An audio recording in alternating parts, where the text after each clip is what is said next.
जो सच है वो सच है। अगर मैं यहाँ बैठ कर कहूँ कि नहीं नहीं सुप्रीम कोर्ट तो बहुत ही गलत है, सुप्रीम कोर्ट तो चाचा भतीजावाद चल रहा है, सुप्रीम कोर्ट में दूसरा कोई व्यक्ति जज नहीं बन सकता। अरे जज बनने के लिए तैयार ही नहीं है लोग।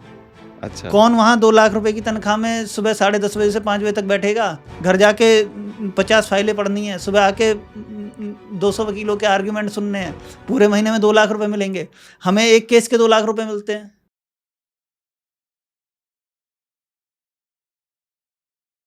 क्या होता है, क्यों होता है, कोई पाता है कोई खोता है। नमस्कार, मेरा नाम है सुशील सिंह और आप देखना शुरू कर चुके हैं इकोलेस। आज हमारे साथ एक ऐसे गेस्ट हैं जिनको मैंने फ़ोन किया था, मुझे बड़ा मज़ा आया उनसे बात करके और पिछले आधे घंटे से उनसे बात ही कर रहा हूँ। और एक ऐसा टॉपिक है, ऐसे गेस्ट हैं कि इंटरेस्ट मेरा बढ़ता ही जा रहा है। हमारे गेस्ट का नाम है आदरणीय पृथ्वीराज चौहान जी। नहीं, चिंता मत करिए, वो वापस नहीं आए हैं, पर हो सकता है, जो कि हम हिंदू भरोसा करते हैं रीइंकार्नेशन में, जो ये काम कर रहे हैं, बड़ी बात नहीं, ये सचमुच में हमारे पृथ्वीराज चौहान जी हों जो दोबारा लौट के आए हों। पृथ्वीराज चौहान जी किसी इंट्रोडक्शन का नहीं चाहिए उनको, लेकिन मैं आपको फिर भी बताता हूँ कि इन्होंने इलेक्शन रिफॉर्म्स पे PIL डाल रखी हैं, सुप्रीम कोर्ट के वकील हैं, बहुत ही तेज तर्रार धारदार वकील हैं, और इन्होंने एक पॉपुलेशन कंट्रोल पे इन्होंने PIL डाली है सुप्रीम कोर्ट में। आइए मिलते हैं पृथ्वीराज चौहान जी से। नमस्कार जी नमस्कार सर, कैसे हैं? बहुत बढ़िया सर। अपने बारे में थोड़ा शुरू ही करते हैं, अपने बचपन से शुरू करिए आप। देखिए, मेरा जन्म तो मैनपुरी में हुआ, अच्छा। यूपी में। अच्छा। लेकिन मेरे फादर यहीं गाजियाबाद में रहते थे। तो जन्म होने के बाद मैं तुरंत गाजियाबाद आ गया। मेरे फादर थोड़े पॉलिटिकली एक्टिव रहे, पार्षद रहे 3 टर्म्स। मेरी मम्मी भी 3 टर्म्स से पार्षद हैं। और पढ़ाई वगैरह लोकल स्कूल्स में गाजियाबाद में ही हुई। उसके बाद मैंने ग्रेजुएशन दिल्ली यूनिवर्सिटी से किया। ग्रेजुएशन किया, फिर लॉ किया, फिर उसके बाद मैंने डायरेक्ट सुप्रीम कोर्ट में प्रैक्टिस की। अब मैं सुप्रीम कोर्ट में ही प्रैक्टिसिंग एडवोकेट हूँ। कितने साल से हैं आप सुप्रीम कोर्ट में? मैं 2013 से हूँ। 2013, मतलब 10वां साल है आपका। हाँ। चलिए बढ़िया है। अच्छा, चलिए उस पे आप बचपन पे चलते हैं। आपके चेहरे पे एक निशान है, उसको देख के ऐसा लग रहा है बचपन आपका थोड़ा शैतानी वाला था। अपने बचपन के बारे में बताइए आप। जी, मैं बचपन में बड़ा ही खुराफाती रहा। खुराफाती तो इतना रहा कि हमेशा क्रिकेट खेलना है। अच्छा। छत पर क्रिकेट खेलना है, हाँ। ग्राउंड में क्रिकेट खेलना है। हाँ। मैं पीटा जाता था खाना खाने के लिए। अच्छा। कि खाना भी नहीं खाना, सुबह से उठ के क्रिकेट खेलना। हाँ। अगर मम्मी ग्राउंड से पकड़ लाई तो छत पर खेलना। 2-4 दोस्त इकट्ठे किए और छत पे शुरू हो गया। तो मेरा घर था, उसके बराबर में खाली प्लॉट था। अच्छा, ये भी लकी होता है इंसान जिसका घरों से बराबर में खाली प्लॉट मिले। लेकिन मेरे केस में क्या था कि लेंटर का सरिया निकला हुआ था हमारे। अरे रे। तो मैंने डाइव किया कैच पकड़ने के लिए। अच्छा। और मैं बाउंड्री क्रॉस कर गया। अरे बाप रे बाप। और ये निशान आ गया। अरे भाई साहब, सीधे नीचे। पर ये निशान आपको कॉम्प्लीमेंट कर रहा है, ये नेगेटिव नहीं है। हाँ, कई लोग तो इसे रिलेट करते हैं हमारे एक्टर रहे शत्रुघ्न सिन्हा से। हाँ, नहीं, कॉम्प्लीमेंट करता है फेस हाँ। को आपके। आपके पिताजी आपके कैसे, बड़े मतलब गुस्से वाले थे या आप बहुत प्यार से पुश करने वाले थे? किस तरह के थे आपके डैड? देखिए, जो एक जनरल उनका रहा, थोड़ा मतलब जो एक होते हैं ना दबंग टाइप। हाँ। इलाके में आधे हमारे इलाके में पंचायतों के फैसले हमारे घर हो जाते थे। अरे क्या पहले। बात है। किसी के लड़ाई झगड़े। गाजियाबाद में, मैनपुरी में? गाजियाबाद। अच्छा। हाँ। हाँ। तो बहुत दबंग लीडर रहे, लेकिन हमें कभी ना डांटा ना पीटा। अच्छा। मम्मी तो हमारी अब तक पीट देती हैं। अच्छा। कोई गलती करें, लेकिन पापा ने हमें ना कभी डांटा ना पीटा कुछ। अच्छा। बड़े सपोर्टिव रहे, जो जीवन में करना चाहा हमेशा सपोर्ट किया, कभी ना प्रेशर बनाया ना कुछ। तो जैसे लोग बच्चों को पीट के या डांट के कहते हैं ये कर इस दिशा में जा, आपने कब निर्णय लिया कि मुझे लॉ में ही जाना, यही मेरा फेवरेट है? देखिए, पहले तो मैंने अपना +2 12th क्लास मैंने PCM से किया, साइंस साइड से। मेरा पहले इंजीनियर बनने का ही सपना था। अच्छा। फिर एक फर्जी मुकदमा। थैंक गॉड आप इंजीनियर नहीं बने। एक फर्जी मुकदमा मेरे मम्मी के अगेंस्ट में दर्ज हो गया। अच्छा जी। हाँ, थोड़ा पॉलिटिकल राइवलरी की वजह से। हाँ, वो तो चलता रहता जो है। दूसरी पार्टी थी। तो मैंने देखा कि एडवोकेट्स ना उतने अच्छे तरीके से बहस नहीं कर पाते कोर्ट्स में। आप जाते थे? हाँ, मैं देखता था। अच्छा। मैं परस्यू कर रहा था उस केस को। हाँ। उतना अच्छे तरीके से क्लाइंट को सेटिस्फाई नहीं कर पाते। जो फर्जी मामले हैं उनमें कोर्ट का बड़ा अजीब टाइप का रुख रहता है, कोर्ट सबको एक ही साथ ट्रीट करता है। हालांकि ईश्वर की कृपा रही कि उसमें कुछ हुआ नहीं, मामले में फर्जी था और चार्जशीट में भी हम बाहर निकल गए। लेकिन फिर भी मैंने देखा कि जुडिशरी की हालत इस देश में बड़ी गड़बड़ है। तो मेरा फिर माइंड चेंज हुआ, मैंने कहा कि थोड़ा एडवोकेसी की तरफ जाते हैं। तो आप वो आपने अपना करियर इसलिए चूज करा क्योंकि आपको समस्या नजर आई? हाँ, तो मेरे आपने को निर्णय बहुत लिया कि- बहुत समस्या नजर आई अच्छा जुडिशरी में, अच्छा और खास तौर पे लोअर जुडिशरी में। अच्छा। पहले तो मेरा था PCSJ का एग्जाम देके जज बनने का मन। हाँ। लेकिन फिर मैंने जब DU में देखा सब कुछ, बड़े बड़े मैं वकीलों से मिलता रहा। 2013 में मैंने पहले इंटर्नशिप की ऐश्वर्या भाटी के साथ, इस समय ASJ हैं वो, एडिशनल सॉलिसिटर जनरल हैं देश की। अच्छा। तो जब मैंने देखा कि मतलब लोअर जुडिशरी तो कुछ है ही नहीं, तो फिर मेरा मन हुआ कि एडवोकेट ही ठीक है। और जुडिशरी में जाके ना इंसान थोड़ा बंध जाता है, आप दूसरों के अधिकारों के लिए लड़ नहीं सकते।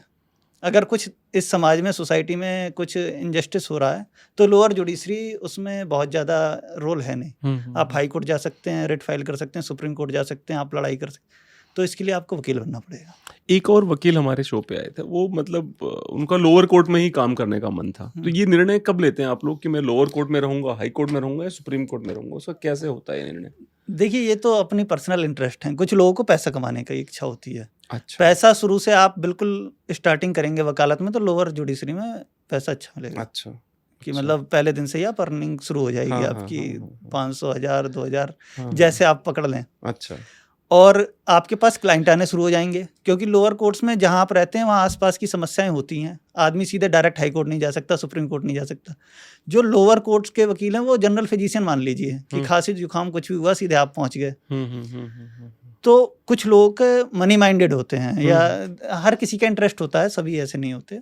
तो कुछ लोग लोअर कोर्ट से प्रैक्टिस शुरू करते हैं, और लोअर कोर्ट से प्रैक्टिस करना, वैसे शुरुआत तो लोअर कोर्ट से ही करनी चाहिए, आपके कॉन्सेप्ट क्लियर हो जाते हैं। अच्छा। लेकिन मेरे को थोड़ा चेंजेस करने थे।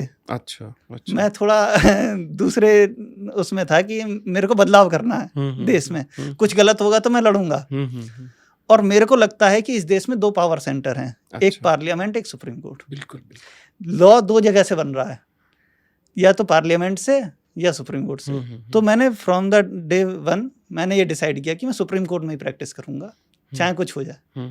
तो और मैंने ये भी देखा है कि लोग सुप्रीम कोर्ट में लॉयर बन जाते हैं, फिर पार्लियामेंट पहुंच जाते हैं। हाँ, ये एक ट्रेंड है। हमारे सुप्रीम कोर्ट में बहुत सारे ऐसे एडवोकेट्स हैं जो अलग अलग पार्टी से राज्यसभा सांसद भी हैं। हाँ, लोकसभा जीतते भी, कुछ लोग लड़के जीत भी जाते हैं। लेकिन लोकसभा में थोड़ा ये टफ हो जाता है कि एक बड़ा एरिया होता है, फिर आप प्रैक्टिस पे उतना ध्यान नहीं दे सकते। लेकिन राज्यसभा एक अच्छा ऑप्शन है। तो बहुत सारे एडवोकेट्स हैं जो अभी भी हमारे साथ प्रैक्टिस करते हैं, रोज मिलते हैं हमारे साथ। अच्छा।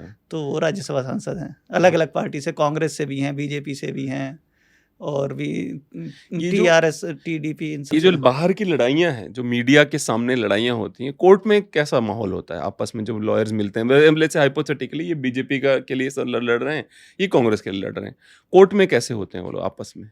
देखिए, कोर्ट में तो थोड़ा लोग, हमारे कोई पर्सनल मैटर्स नहीं होते, पार्टीज लड़ती हैं, हम तो रिप्रेजेंट करते हैं। हम लोग पूरी कोशिश करते हैं कि अपना, जिसे हम रिप्रेजेंट कर रहे हैं, उसके इंटरेस्ट के लिए हम बेस्ट पॉसिबल, जो उसका इंटरेस्ट अपहोल्ड करने के लिए कुछ भी करें। लेकिन हम जब बाहर मिलते हैं तो बहुत ही अच्छे उसमें मिलते हैं, और एक दूसरे की बहुत हेल्प करते हैं। हर तरीके का बिल्कुल एक कॉर्डियल रिलेशनशिप है हमारे बीच में, और ये हमारी प्रोफेशनल एथिक्स भी हैं कि हम मतलब एक दूसरे के दुश्मन नहीं हैं। बहुत अच्छे रिलेशन है सभी एडवोकेट्स के साथ। अभी जो मेरा SC/ST एक्ट वाला मामला था, इसमें मैं कोर्ट में जाता था, मैं बहुत सम्मान करता हूँ, हमारे पहले AG रहे वेणुगोपालन साहब। वो पूरी ताकत लगाकर हमारा विरोध करते थे। अच्छा। और बाहर निकलते थे, मैं उनके पैर छूता था। अच्छा। तो हमारी मुद्दों की लड़ाई है, कोई आपस में लड़ाई। बिल्कुल महाभारत स्टाइल में।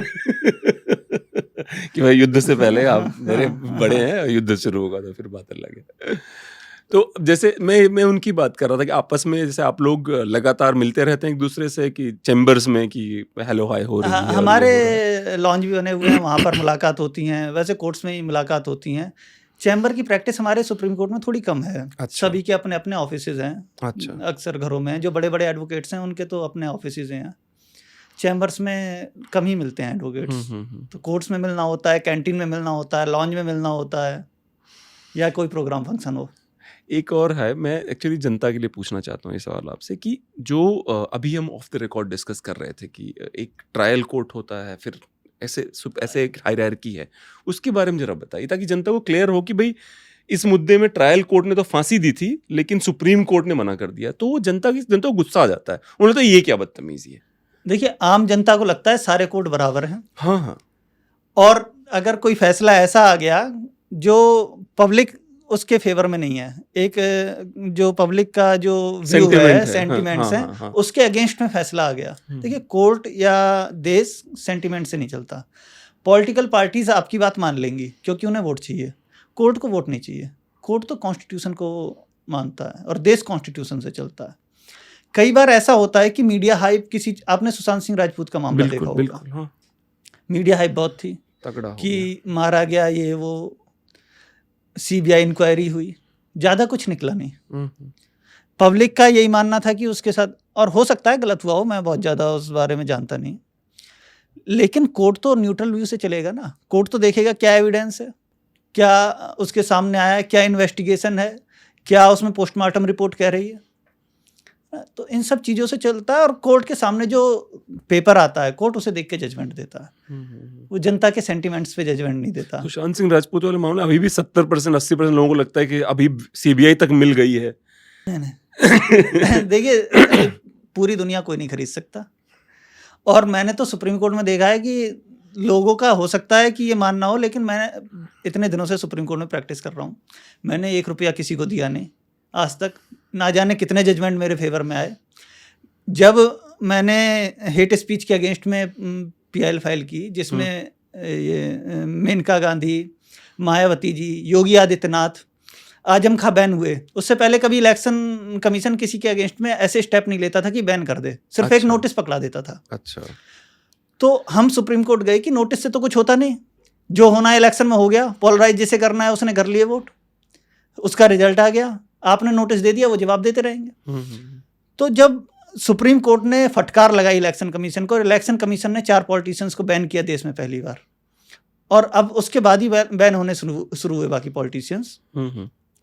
तो मायावती जी की 6 रैलियां कैंसिल हुई, करोड़ों रुपए का नुकसान हुआ। योगी आदित्यनाथ जी की कई रैलियां कैंसिल हुई, और भी पॉलिटिशियंस की कई रैलियां कैंसिल हुई। तो कोई ऐसे मैनेज नहीं कर सकता किसी चीज़ को। मैं तो एक छोटा सा आदमी, मुझे मैनेज कर लेते, या सुप्रीम कोर्ट में किसी को भी मैनेज कर सकते थे। ऐसे कोई मैनेज नहीं होता।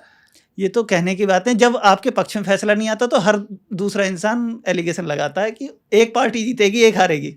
जो हारेगी वो एलिगेशन लगाएगी कि जज साहब ने ये कर दिया या वकील साहब ने ये कर दिया। ऐसा कुछ होता नहीं, क्योंकि 2 ही पार्टियां होती हैं। हाँ, एक जीतेगा, एक हारेगा, ये भी तय है। जो हारेगा वो एलिगेशन लगाएगा, ये भी तय है। नहीं, मुझे एक और सवाल है सुप्रीम कोर्ट के ऊपर और हाई कोर्ट पे ऊपर। जैसे एक बहुत ही सीनियर आदमी है, उनसे मेरी डिस्कशन हुई तो कह रहे थे कि हाई कोर्ट जो है एक वृद्ध पिता है, ठीक है, जो बातें बहुत अच्छी करता है और थोड़ा मजबूत है परिवार में कि मैं जो कहूँगा वो करवा लूंगा। और सुप्रीम कोर्ट है वो एक वृद्ध दादाजी हैं जिनकी बातें बहुत अच्छी हैं, मतलब इतनी महान बातें करते हैं वो कि ये सही है, ये गलत है, पर सुन नहीं रहा कोई उनकी। ऐसा लगता है आपको? नहीं, ऐसा नहीं। देखिए, सुप्रीम कोर्ट गार्जियन कस्टोडियन है कॉन्स्टिट्यूशन का। हाँ। कॉन्स्टिट्यूशन को इंटरप्रेट करना, अगर कहीं कोई ऐसी है जिसमें कोई कंटेंशन ऐसी है कि इंटरप्रिटेशन की रिक्वायरमेंट है, तो सुप्रीम कोर्ट उसे इंटरप्रेट करता है। और सुप्रीम कोर्ट के जो जजमेंट हैं पूरे देश में एप्लीकेबल हैं। कोई ये मना नहीं कर सकता कि नहीं सुप्रीम कोर्ट ने कहा तो हम मानेंगे नहीं। कोई भी कोर्ट मना नहीं। अगर आपके कोई फंडामेंटल राइट्स का कोई वायलेशन हो रहा है, कोई आपको सता रहा है, तो आप हाई कोर्ट जा सकते हैं, सुप्रीम कोर्ट जा सकते हैं 32 में, हाई कोर्ट 226 में, और वो लोग आपके फंडामेंटल राइट्स प्रोटेक्ट करेंगे किसी भी हालत में। तो ऐसा नहीं है कि ये लोग सिर्फ बातें करते हैं, ये प्रोटेक्ट भी करते हैं। कई बार समय ज़्यादा लग जाता है, ऐसा होता है। इसमें मैं उदाहरण लाऊंगा आपको, जो मैं दादाजी वाली बात कर, पुलिस रिफॉर्म की। सुप्रीम कोर्ट ने बहुत अच्छा डिसीजन दिया था पुलिस रिफॉर्म पे, और वो पुलिस रिफॉर्म वाला डिसीजन आ भी गया। और सरकारों ने क्या किया, चूंकि उन्हें पुलिस का कंट्रोल चाहिए गृह मंत्रालय को, तो उन्होंने वो एक क्या कहते हैं, एक आइडियल फोर्स छोटी सी बना दी कि बस ये है जो सुप्रीम कोर्ट ने कहा है, जहां तक मेरी जानकारी है। उस पे क्या कहेंगे, क्योंकि सुना नहीं किसी ने, किसी राज्य सरकार ने। आप बिल्कुल सही कह रहे हैं। ये DK Basu versus state of West Bengal judgment था। अच्छा। किसी एक्टिविस्ट ने एक लेटर पिटीशन डाली सुप्रीम कोर्ट ने कि कस्टोडियल डेथ के लिए। उसके बाद सुप्रीम कोर्ट ने कई और भी जजमेंट आते गए उसी में उसके पुलिस रिफॉर्म्स के लिए। लेकिन कारण क्या है ना, सुप्रीम कोर्ट की भी एक लिमिटेशंस हैं। कई बार सुप्रीम कोर्ट उन लिमिटेशंस को क्रॉस कर देता है, लेकिन अक्सर नहीं करता है। उसका कारण ये है कि लोग कहेंगे कि सुप्रीम कोर्ट ही देश चला रहा है। देश तो इलेक्टेड गवर्नमेंट चलाएगी ना। कानून बनाने का काम पार्लियामेंट का है। अगर कोई गलत कानून बनाए तो उसे रिव्यू करने का काम सुप्रीम कोर्ट का है, लेकिन शुरुआत तो पार्लियामेंट को करनी पड़ेगी ना। इस देश में पार्लियामेंट या कोई भी स्टेट गवर्नमेंट या सेंट्रल गवर्नमेंट नहीं चाहती कि पुलिस बेहतर हो, जुडिशरी बेहतर हो। कारण जेन्युइनली नहीं चाहते। जुडिशरी मजबूत या बेहतर होगी तो फिर वहाँ से जजमेंट मिलेंगे, लोग नेताओं के भरोसे कम हो जाएंगे। या पुलिस बहुत अच्छे तरीके से काम करेगी तो लोग नेताओं के यहाँ चक्कर काटना बंद कर देंगे। तो इसलिए लोग भी नहीं, हमारे देश के नेता भी नहीं चाहते कि बहुत ज़्यादा इस टाइप के रिफॉर्म्स हों जुडिशरी में या पुलिस में। पर इसके बाद भी नहीं लगता आपको, उसके बाद भी चीज़ें ठीक होती जा रही हैं? अगर आप 20 साल पहले कंपेयर, जैसे आप 10 साल पहले जब आए थे तब जो चीज़ें आपको लगता था ये जेन्युइनली बहुत गड़बड़ है, अब वो उसी पे एक शेर है कि लाख तूफान आए तो क्या हो जाएगा, ये वो पौधा है जो हर सूरत बड़ा हो जाएगा। और ये हो रहा है इस देश में कि चीज़ें पॉजिटिव डायरेक्शन में ही बड़ी ठीक हो रही हैं, नेगेटिव नहीं जा रही हैं। उसका कारण है कि इस देश के लोग अवेयर हो रहे हैं। जितना अवेयरनेस बढ़ेगी, जितना लोग अपने राइट्स के लिए कोर्ट के तरफ जाएंगे इन कंपैरिजन टू पॉलिटिशियन की तरफ जाने के, उतना इस देश में ठीक होगा। अभी सुप्रीम कोर्ट का एक जजमेंट आया कि हर पुलिस स्टेशन में सीसीटीवी कैमरे इंस्टॉल होने चाहिए और उसमें एक टाइमलाइन फिक्स की गई। हालांकि उस टाइमलाइन में अभी तक कई स्टेट ने किया, कई ने नहीं किया। लेकिन जिस दिन कोर्ट बहुत ज़्यादा सख्त हो जाएगा तो सभी स्टेट में हो जाएगा। तो धीरे धीरे रिफॉर्म्स हो रहे हैं, पब्लिक अवेयर हो रही है, पब्लिक अपने राइट को जान रही है, जुडिशरी की तरफ भी जा रही है। जुडिशरी भी धीरे धीरे, एकदम से पेच कस देना ठीक नहीं है, धीरे धीरे कर रही है और होगा इस देश में। अभी जो रिसेंटली एक बड़ी लड़ाई चल रही थी, शायद वो एक, अच्छा मुझे थोड़ा सा उस पर अगर आप कंट्रोवर्शियल होगा तो मत बोलिएगा, आपकी मर्जी है, क्योंकि आप कोर्ट में रोज जाते हैं। सरकार, करंट सरकार और सुप्रीम कोर्ट, इसमें थोड़े सा ऐसा लग रहा है कि क्लैशेस चल रहे हैं। मुझे ऐसा लगा कई जगहों पे, जैसे किरण रिजिजू जी जो हैं, जो लॉ मिनिस्टर थे पहले, वो उनका बार बार हमलावर हो जाना, या एक तो मैं तो उनके जब मिलेंगे उनके पैर पकड़ लूंगा। धनखड़ साहब इतने स्मार्ट आदमी मैंने जिंदगी में नहीं देखे, जो हमारे उपराष्ट्रपति जी हैं, बहुत स्मार्ट आदमी है वो, और उनका हमला करना, वो कैसा, आपको क्या कहना है इस पे? धनखड़ साहब हमारे सुप्रीम कोर्ट के एडवोकेट रहे हैं, सीनियर एडवोकेट रहे हैं। देखिए, जो इस देश की एग्जीक्यूटिव है उसके हाथ में सिर्फ एक ही चीज नहीं है, वो जुडिशरी। उन्होंने लगभग हर चीज पर कंट्रोल किया है, लेकिन जुडिशरी पर कंट्रोल नहीं है, हो नहीं पा रहा, वो हो भी नहीं पा रहा है। देखिए, आप देखिए, जब पहले गवर्नमेंट अपॉइंट करती थी जजेस, तब के जजमेंट देखिए, और जब से कॉलेजियम सिस्टम आया तब से जजमेंट देखिए। जुडिशरी इस देश का एक पिलर है और इंडिपेंडेंट है। और मेरा व्यक्तिगत मानना है, हालांकि मैं थोड़ा राइट विंग की तरफ हूँ, लेकिन मेरा व्यक्तिगत मानना है कि कॉलेजियम सिस्टम बेस्ट है। अच्छा। उसका कारण है कि जिस दिन से गवर्नमेंट अपॉइंटमेंट शुरू हो जाएंगी, या आप देख लीजिए किसी भी संस्था को जिसमें गवर्नमेंट अपॉइंटमेंट हैं, क्या उनमें इतनी ताकत है कि गवर्नमेंट डिसीजंस का विरोध कर सके? एक आध दो लोग होते हैं, विनोद राय या टी.एन. सेशन जैसे, बिल्कुल टी.एन. सेशन होते हैं, लेकिन सब लोगों में इतनी ताकत नहीं है। जो लोग उनकी अनुकंपा पर आएंगे, जज बनेंगे, वो लोग शायद हो सकता है प्रो गवर्नमेंट रहें। और अब भी गवर्नमेंट अपॉइंटी लोग हैं जो जज हैं। आप ये समझ लीजिए, हाई कोर्ट से आते हैं ज़्यादातर जज हमारे सुप्रीम कोर्ट में। हाई कोर्ट में जज कौन बनता है? एडवोकेट जनरल, गवर्नमेंट के ही होते हैं, या गवर्नमेंट एडवोकेट्स ज़्यादा प्रेफरेंस दी जाती है। तो गवर्नमेंट के ही लोग हैं, ऐसा नहीं है कि गवर्नमेंट के बिल्कुल खिलाफ है। सुप्रीम कोर्ट का काम है कि पर्सनल लिबर्टी को अपहोल्ड करना, फंडामेंटल राइट्स को अपहोल्ड करना। तो उसके लिए सुप्रीम कोर्ट काम कर रहा है, और इन सभी के फैसले गवर्नमेंट के अगेंस्ट में आते हैं। अच्छा। जब कोई जाता है कि 32 में या 226 में, गवर्नमेंट के अगेंस्ट में जाता है सुप्रीम कोर्ट, और सुप्रीम कोर्ट अगर उसे प्रोटेक्ट करता है तो गवर्नमेंट के अगेंस्ट में आएगा फैसला, बिल्कुल निश्चित बात है। तो गवर्नमेंट इसलिए उस चीज का विरोध करती है। मैंने अभी देखा है एक बड़ा ही कल्चर सा चल बैठा है कि कोई भी वही वाली बात है ना कि पब्लिक की भावनाएं चूंकि इस समय बीजेपी प्लस पे ज़्यादा हैं, तो क्या होता है कि लोग उठ के आते हैं और सुप्रीम कोर्ट पे, चीफ जस्टिस ऑफ इंडिया पे, मैं भी मना नहीं करूंगा, मैंने भी बोला है, supreme court of justice, chief justice पे बोला है मैंने। ये कल्चर ये लगातार बढ़ता जा रहा है, इस पे आपका क्या कहना है, ये जो कल्चर बढ़ रहा है? देखिए, भारतीय जनता पार्टी को 2019 में लगभग 35% वोट मिला देश का, तो टोटल वोटिंग का। तो इसका मतलब ये नहीं कि 65% लोग गलत हैं या उन्हें इग्नोर कर दिया जाए। आप मेजॉरिटी में हैं, आप देश में सत्ता में हैं, आपके पक्ष में ज़्यादा लोग हैं, इसका मतलब ये नहीं कि किसी दूसरे व्यक्ति के राइट नहीं। इस देश में संविधान सबके लिए है, इक्वल है। और उस मामले में अगर कोई ऐसा फैसला सरकार के खिलाफ आता है, और कई बार आते भी हैं, मैं ये नहीं कह रहा कि सुप्रीम कोर्ट हमेशा अच्छे ही फैसले देता है, हम लोग भी क्रिटिसाइज़ करते हैं।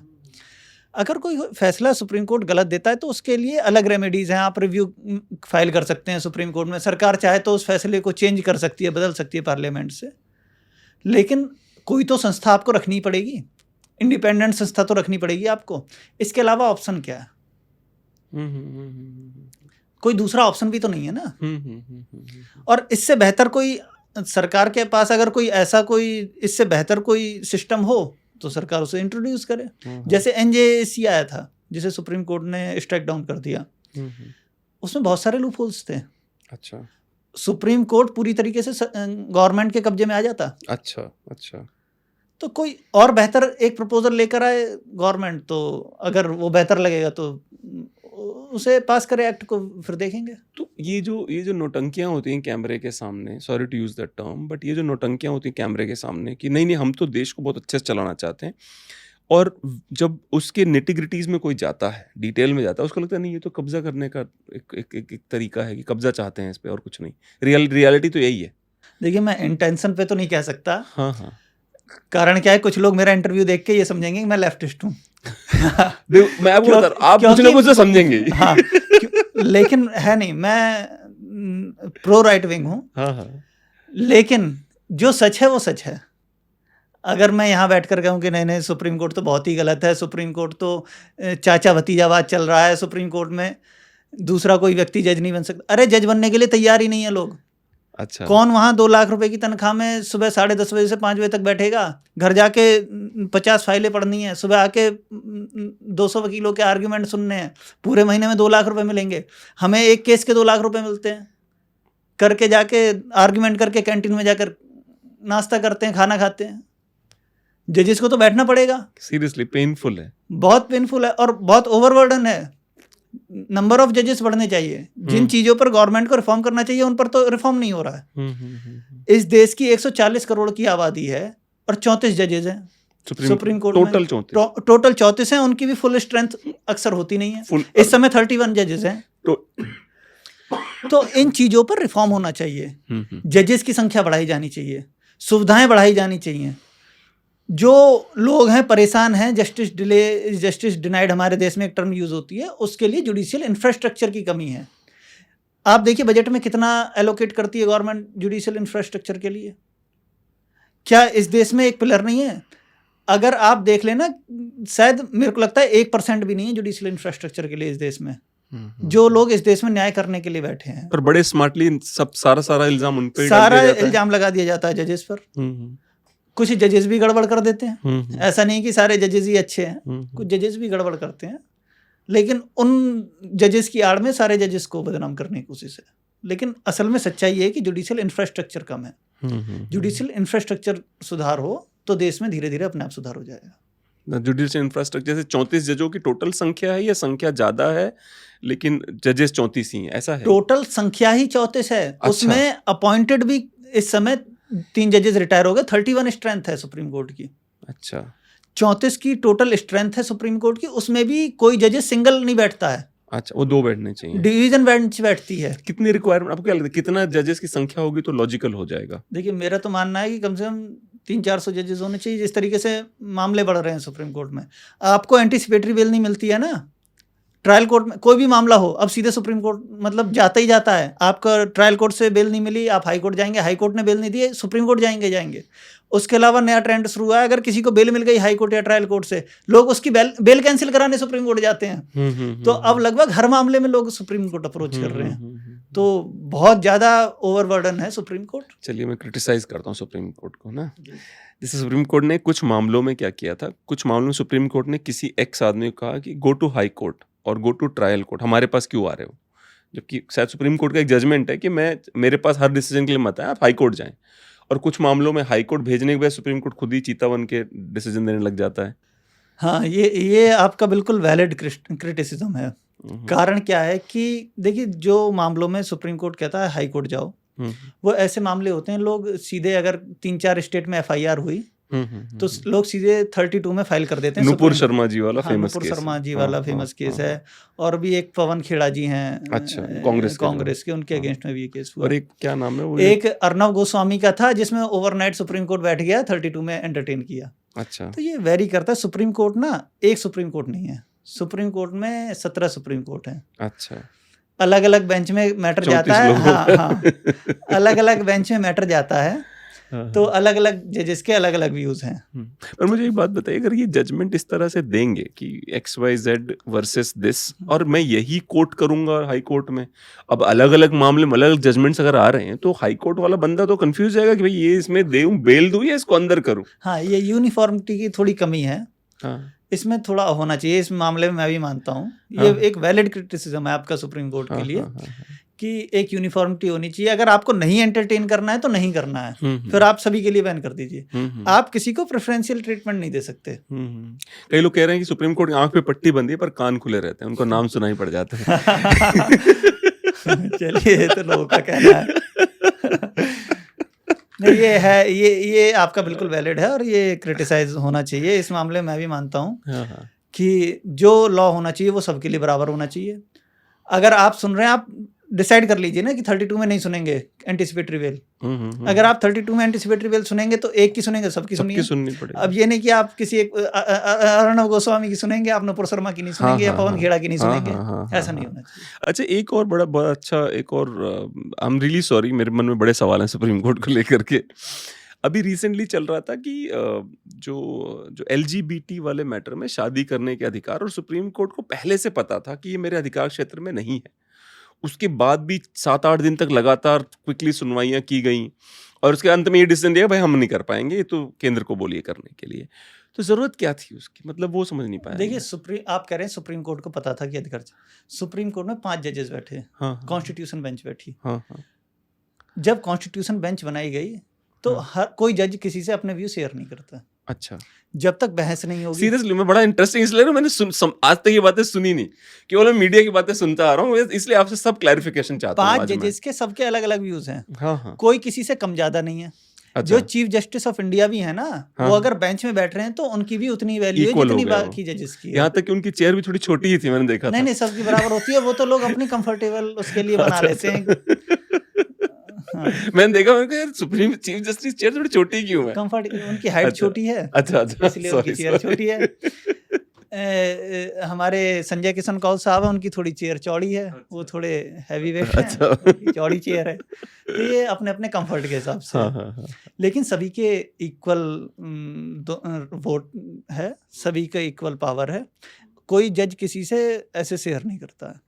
जब बेंच में बैठेंगे, आर्ग्यूमेंट सुनेंगे, तो फिर जब उन्हें लगा कि अब हाँ, हम सब लोग कॉमन कंसेंसस ये है कि हम लोग इसमें ना कुछ करें, बेहतर होगा पार्लियामेंट बनाए, तो उन्होंने उसे कर दिया, डिफर कर दिया। अच्छा, जैसे मैं मीडिया में जो खबरें सुनी, उसके मीडिया क्या मीडिया से मेरा मतलब ये नहीं कि जो नेशनल मीडिया जो टीवी वाला है, मीडिया मतलब जो यूट्यूब वाले हैं, उनसे मैंने ये सुना कि उनका ये कहना था कि सुप्रीम कोर्ट को तो पहले से ही पता था कि उनका कोई अधिकार क्षेत्र नहीं है, बिना मतलब कूद रहे थे बीच में, और देखो फाइनली अब जो है केंद्र को बोल दिया करो।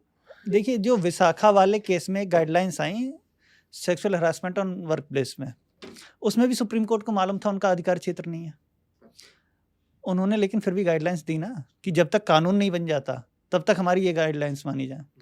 तो ऐसा नहीं, सुप्रीम विशाखा एक केस था, सुप्रीम कोर्ट में PIL आई थी, एक लेडी का वर्क प्लेस पे हरासमेंट हुआ। हमारे देश में कोई भी ऐसा एक्ट या कोई ऐसी गाइडलाइन नहीं थी कि वर्क प्लेस पे महिलाओं के साथ किस तरीके से ट्रीटमेंट होना चाहिए।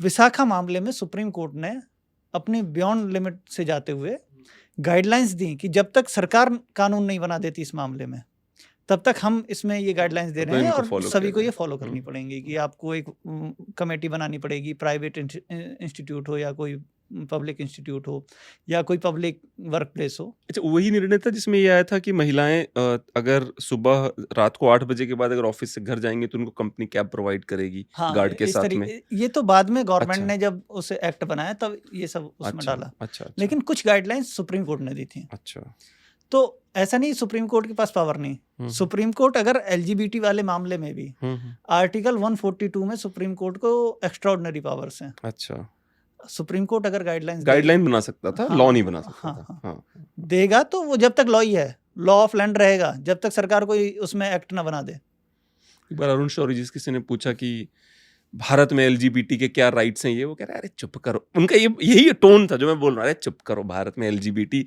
जब से इन्होंने सब यूरोप में समझा नहीं तब से एलजीबीटी हैं और हमेशा रहेंगे। भारत में अधिकारों कोई लड़ाई नहीं है, जिनको जिसका जो मन करे वैसे जी रहे हो, तुमसे क्या मतलब।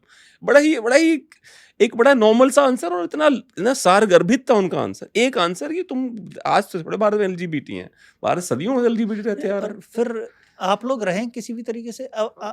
इसका मतलब ये नहीं कि सुप्रीम कोर्ट उसमें इंटरफेयर करे, हर मामले में सुप्रीम कोर्ट इंटरफेयर करे, इसलिए सुप्रीम कोर्ट ने हियरिंग डिफर कर दी उसमें।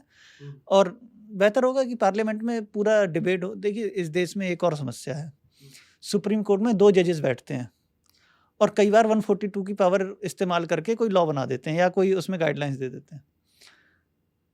हमारे देश में लॉ बनाने की पावर पार्लियामेंट की है। पार्लियामेंट में 545 तो लोकसभा मेंबर, 252 राज्यसभा मेंबर ये डिस्कस करते हैं प्रॉपर तरीके से। उसमें प्रोज कॉन्स सब निकल के आते हैं। कई बार जो गवर्नमेंट इंट्रोड्यूस करती है बिल, उसमें चेंजेस करती है दूसरे सदस्यों की सुन के। सुप्रीम कोर्ट के पास ऐसी फैसिलिटीज़ नहीं है कि इतने सारे लोगों को सुने, अलग अलग कम्युनिटी, अलग अलग सेक्ट्स के लोगों को सुने। तो बेहतर यही है कि सुप्रीम कोर्ट लॉ ना बनाए, लॉ पार्लियामेंट ही बनाए।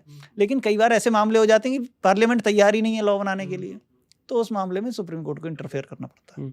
जस्ट टू लेट दर्शकों के लिए बता दूं मैं कि जिनको भी ये लगता है ना कि अरे ये तो कांग्रेसी है, ये भाजपाई है, ये है, जब इनके कमेटीज बनती हैं लोकसभा राज्यसभा में, जहाँ तक मुझे पता है भाई खूब लड़ाइयाँ होती हैं इनमें। और जो कई लोग आपको लगता होगा कि ये मेरे विरोध में, अगर आप राइट विंग के हैं या लेफ्ट विंग के, आपको लगता है ये मेरे विरोध में, कई बार वही आपके लड़ रहे होते हैं सबसे ज़्यादा। टीवी पे फिर से आपके विरोध में खड़े हो जाते हैं, पर मेनली वो आपके लड़ रहे होते हैं, उस पर्दे के पीछे लड़ाई आपके लिए लड़ रहे होते हैं वो। देखिए अभी एक सुप्रीम कोर्ट का एक कमेंट था कि अब पार्लियामेंट में उतना अच्छा डिस्कशन नहीं हो रहा है। बिल तुरंत वॉइस वोट से पास हो जाते हैं और मतलब कई बिल तो ऐसे हैं 1-1 मिनट में 2-2 बिल पास हो गए कई बार लोकसभा में।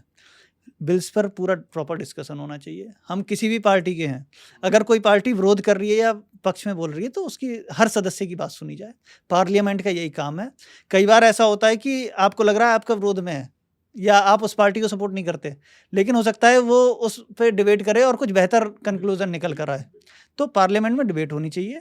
कोई भी बिल पास हो उससे पहले प्रॉपर डिबेट हो, तो उससे पता भी चलता है कि गवर्नमेंट की क्या इंटेंशन है बिल लाने के पीछे। अक्सर अब क्या होता है, बिल आते हैं, गवर्नमेंट की इंटेंशन पता नहीं चलती, किस चीज़ को ये एड्रेस कर रहे हैं बिल, ये पता नहीं चलता और बिल पास हो जाता है। उसके बाद वो बिल चैलेंज हो जाता है सुप्रीम कोर्ट में आके, और सुप्रीम कोर्ट भी पता नहीं चलता है कि किस लिए आया था, क्या इसमें डिबेट हुई, क्या कारण थे बिल आने के। और फिर सुप्रीम जैसे भी रिसेंटली सुप्रीम कोर्ट ने दिल्ली सरकार को आदेश दिया, अधिकार दिए कि आप अधिकारियों का तबादले कर सकते हैं। केंद्र ने एक राष्ट्रपति का सिग्नेचर करवाया, बोला बंद नहीं होगा ये, ओवरटर्न कर दिया उसे। तो खैर ये तो ऑर्डिनेंस लाना तो बहुत ही गलत है।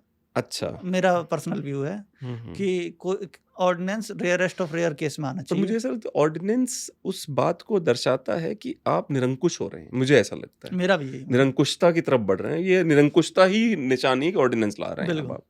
ये शुरुआत भी आप देखेंगे इंदिरा गांधी के समय से ज़्यादा हुई। अच्छा, तो और वो बाद में आप जानते हैं कि निरंकुशता में ही कन्वर्ट हुई आगे जाकर। तो ऑर्डिनेंस तो आना ही नहीं चाहिए।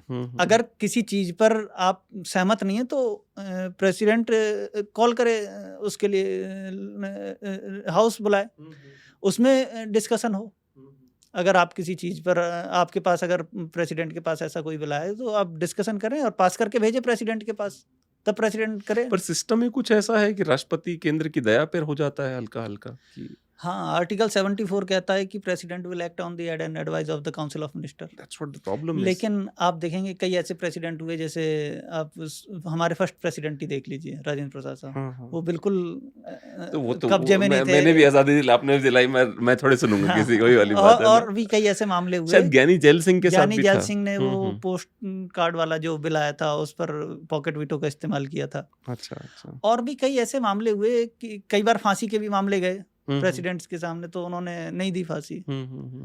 तो ऐसा नहीं कि बिल्कुल प्रेसिडेंट दया पर ही है। हाँ हाँ हाँ थोड़ी बहुत अगर प्रेसिडेंट भी चाहे तो कर सकता है, और ना करे ऑर्डिनेंस पर साइन, हाँ कोई प्रेशर थोड़ी है। या उसे ऑर्डिनेंस को भेज दे एडवाइस मांगने के लिए सुप्रीम कोर्ट के पास। अच्छा 143 आर्टिकल 143 में अच्छा एडवाइजरी जुरिडिक्शन है सुप्रीम कोर्ट का। हाँ प्रेसिडेंट एडवाइस मांग सकता है जिस मामले में उसे लगता है कि ये गलत है हाँ हाँ सुप्रीम कोर्ट से। जो मैं एक और बात बता, जनता के मन में जो व्यूज हैं, जनता जो जो साधारण लोग मुझसे मिलते हैं, उनको ये लगता है कि अरे सबकी बात कर रहा हूँ मैं, सुप्रीम कोर्ट, राष्ट्रपति, प्रधानमंत्री, केंद्र, ये सब मिले हुए हैं, इनको हमसे थोड़े मतलब है। एक एक जेनरिक व्यू बता रहा हूँ आपको मैं, ये सब आपस में मिले हैं, सब पार्टियों में मिलते हैं, रात को अपनी ऐश करते हैं, ये जेनरिक व्यू बता रहा हूँ मैं आपको। इनको लगता है अरे ये तो सब मिले, हमसे थोड़े मतलब है इन लोगों का। जब भी उनके खिलाफ, जैसे मैं हिंदूवादी हूँ, मेरे खिलाफ आया, देखा सब मिले हुए हैं, कोई लेफ्ट वाला है, देखा सब मिले हुए हैं, सबको ये जनता के लिए ये एक थोड़ा डिवाइड करके दीजिए कि प्लीज की गाइस ऐसे मत सोचो यार, ऐसा नहीं है। देखिए ये अवेयरनेस की कमी है। अगर आप अवेयर हैं अपने राइट्स के लिए तो आपको लगेगा कोई मिला हुआ नहीं है, और आप अपने अधिकारों के लिए लड़ेंगे, अधिकारों के लिए, तो आपको अधिकार मिलेंगे। आप ये मान लेंगे कि सब मिले हुए हैं, तो फिर जो अपने अधिकारों के लिए नहीं लड़ेगा तो उसे नहीं मिलेगा। नुआंसेस में जो नहीं जाते हैं वही ऐसा सोचते हैं, बिल्कुल। क्योंकि जो बिल्कुल अंदर बारीकियों में घुसेंगे उनको लग जाएगा नहीं ऐसा नहीं, कोई मिला हुआ नहीं है। मिला हुआ हो तो इतने लड़ाई ना हो। ये जो रोज टीवी डिबेट होती है ना 9 बजे की, 8 बजे 9 बजे 10 बजे की प्राइम टाइम पर, ये लड़ाइयाँ बंद हो जाएं। मिले हुए हैं, सिर्फ इतने मिले हुए हैं कि एक दूसरे के अगेंस्ट में काम नहीं करते, पर्सनल वेंडेटा नहीं है। लेकिन अगर कोई ये कहे कि मिले हुए हैं बिल्कुल और एक दूसरे का सपोर्ट करते हैं, ऐसा नहीं है। हर किसी को पावर चाहिए, अपोजिशन वालों को पावर चाहिए कि हम सत्ता में आए। सत्ता वाले चाहते हैं हम टिके रहें। सुप्रीम कोर्ट चाहता है कि हम गवर्नमेंट के कब्जे में ना आए, गवर्नमेंट चाहती है सुप्रीम कोर्ट हमारे कब्जे में रहे, और प्रेसिडेंट को चाहता है कि मेरी कुछ पावर तो हो। यूएस का दौरा पीएम साहब कर रहे हैं, मैं भी करूं, मुझे नामीबिया भेजा जा रहा दौरा करने के लिए, मुझे अफ्रीकन कंट्रीज भेजा जाता है। तो अंदर से सब ये चाहते हैं कि हाँ हमें भी अधिकार मिले, हमें अधिकार मिले। सारी लड़ाई सत्ता की है। पर एक मैं अंतर देखता हूँ भारत और पाकिस्तान में, जो छोटा सा एक अंतर है वो ये है कि भारत के जो लोग हैं वो अभी लेगेसी के लिए मरते हैं, और उसी की लड़ाई ही है सारी, कि मैं जाऊंगा, मेरी मृत्यु अगर हो जाती तो लोग मेरा क्या याद रखेंगे। जैसे हमने ज्ञानी जैल सिंह को बोला, राजेंद्र प्रसाद जी को बोला, तो यही इस लड़ाई भारत की, और ये बहुत अच्छी चीज है कि आप लेगेसी चाहते हैं। जैसे हमारे करंट जो चीफ जस्टिस हैं, जो निर्णय वो करना चाह रहे हैं वो लेगेसी के ही निर्णय तो हैं, और क्या है, हम लोगों को पता होना चाहिए मैंने निर्णय दिया था। पर आप बोलते कई बार ये नोबेल मिस्टेक कहा जाता है इसको, मतलब कारण क्या है कि हमारे देश में ना व्यक्तियों को पूजने की परंपरा रही है पुराने समय से। राजा रामचंद्र, चाहे भगवान राम हो, चाहे भगवान श्री कृष्ण हो, और भी लोग। आप देख लीजिए वर्तमान समय में शिवाजी महाराज जी को देख लीजिए, या महाराणा प्रताप को देख लीजिए, या प्रेजेंट उसमें देख लीजिए महात्मा गांधी को देख लीजिए, अंबेडकर साहब को देख लीजिए, नेहरू जी को। तो लोग एक मतलब व्यक्तिवाद है हमारे देश में, तो लोग चाहते हैं कि मेरे जाने के बाद मैं पूजा जाऊं, या मेरे को याद किया जाए। कम से कम ये याद किया जाए कि मैंने कुछ किया था। कई बार ऐसा करने के चक्कर में ब्लंडर मिस्टेक्स हो जाती हैं। और यही एक कारण है कि लोग ज्यादा से ज्यादा समय तक सत्ता में रहना चाहते हैं। बाकी देशों में लिमिटेड है ना कि आप 8 साल ही प्रेसिडेंट रह सकते हैं या प्राइम मिनिस्टर रह सकते हैं। हमारे देश में ये लॉ इसीलिए नहीं बन पा रहा है क्योंकि लोग चाहते हैं कि अगर बाई चांस मेरा नंबर आ गया तो मैं 8 साल में क्यों हटा दिया जाऊं। पर मुझे ये भी लगता है कि भारत चूंकि नई डेमोक्रेसी है, तो ये जैसे ना, ये वो पौधा है जो हर सूरत बड़ा हो जाए, आएगा जरूर एक दिन, ऐसा नहीं है। एक ना एक दिन कुछ लोग मिलेंगे, बोलेंगे भाई ऐसा है, और उसके पीछे हो सकता है व्यक्ति सेल्फिश कारण हो कि मेरे को बनना है। भाई तू अकेले थोड़े रहेगा 15 साल तक, हो सकता है, क्योंकि ये भी आ जाएगा। ये अभी आपको मैं याद दिलाऊं, एक हमारे पूर्वांचल के नेता हैं, वो येलो वाले, क्या नाम है उनका, राजभर जी। अच्छा, उन्होंने ओम अभी ये प्रकाश प्रिंसिपल राजभर, इंट्रोड्यूस किया था यूपी इलेक्शन से पहले कि एक साल सीएम रहेगा अरे बाप रे बाप। और 5 डिप्टी सीएम रहेंगे। अरे कह रहे भाई, सबका नंबर आएगा। हाँ। तो हो सकता है। तो 2-2 महीने वाला भी चलेगा। पर ये मैं वापस जाना चाहूंगा, ये हमारी जो भी करंट पार्टी, इनका आइडिया था। अगर आपको याद हो, एक बार मायावती जी आई, बड़ा इंटरेस्टिंग था हाँ, वो। मुझे याद उनको है। 2.5 साल के, तुम बनो 2.5 साल के, मायावती 2.5 साल बन गए, उन्होंने अपना समर्थन खींच लिया। यही मामला भी महाराष्ट्र का भी था। अच्छा, महाराष्ट्र में भी बीजेपी और ये शिवसेना का मेन यही तो विवाद था अच्छा, कि 2.5 साल पहले फडणवीस साहब बनेंगे, फिर 2.5 साल बाद शिवसेना के ये उनका बेटा बनेगा आदित्य ठाकरे। अच्छा, आदित्य ठाकरे का प्लान हाँ, था। आदित्य अच्छा, ठाकरे का प्लान हाँ, था। हाँ, हाँ, आदित्य ठाकरे के नाम पर बाकी पार्टीज इकट्ठी नहीं हुई, हाँ, तब ये तब दूसरे ये बने। हाँ, उद्धव ठाकरे साहब बने। हाँ। तो इन्होंने कहा कि हमें भरोसा नहीं है, पहले हमें बनाओ। सही बात है। एक बार हो चुका है, दूध का जला छाछ फूक फूक के पीता है। तो ये तो हमेशा रहेगा। हाँ, जब आप फुल मेजोरिटी में नहीं रहेंगे और जोड़ तोड़ से सरकार बनेगी तो ये तो रहेगा। हाँ। चलिए, कम से कम ये तो अच्छा है, करंट जो मोदी गवर्नमेंट है, इसलिए कुछ परिवर्तन जो भी जिस भी दिशा में परिवर्तन कर रही हैं लोग, वो दिखते हैं ग्राउंड पे। चूंकि एक पावर है जिसके अंदर 10 पार्टियां नहीं है, तो इसलिए क्या है, जो रिजल्ट ये डिलीवर करते हैं, आपको अच्छा लग सकता है, आपको बुरा लग सकता है, पर वो ग्राउंड पे दिखाई देते हैं आपको कि रिजल्ट आ गया उसका। हाँ, ये तो आप जब फुल मेजोरिटी के साथ किसी को इलेक्ट करेंगे तो ये दिखाई देगा।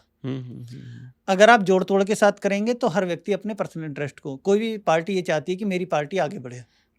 अगर आप जैसे अभी हरियाणा में देखिए, जेजेपी है, बीजेपी का गठबंधन है, गठबंधन जबरदस्ती का चल रहा है। हाँ, आप जानते हैं टूट जाएगा इलेक्शन से टूट भी जाएगा, और रोज कुछ ना कुछ बोलता रहता है, रोज लफड़ेबाजी आपस में। हाँ। अगर यहीं पर फुल मेजोरिटी हो तो पार्टी अपनी फुल स्ट्रेंथ के साथ काम करती है। बिल्कुल, हो सकता है अपने पार्टी को बढ़ाने के लिए भी काम करे, लेकिन एक ही पार्टी को तो बढ़ाने के लिए काम होगा, खींचतान तो नहीं होगी। 4 पार्टियों को बढ़ाने का काम तो नहीं होगा। पर अब आते हैं थोड़ा फिलोसॉफिकल डिस्कशन पे इस मुद्दे पे कि भाई कि XYZ पार्टी चाहती है, जैसे कई बार बीजेपी वाले ही बोलते हैं मेरे को पूरा बहुमत दीजिए और मैं ये कर दूं। अरे भाई, अच्छा, जैसे कर्नाटका में अगर बोम्मई जी महानी होते तो बदलते थोड़ी जनता उनको। अब ये बोलो नहीं, इनको वोट इसलिए मत डालो क्योंकि ये हिंदूवादी नहीं है। अरे भाई, मेरे को तो वोट वहीं डालना है जहां मुझे लॉजिकल नजर आएगा। मैं क्यों दूंगा आपको वोट?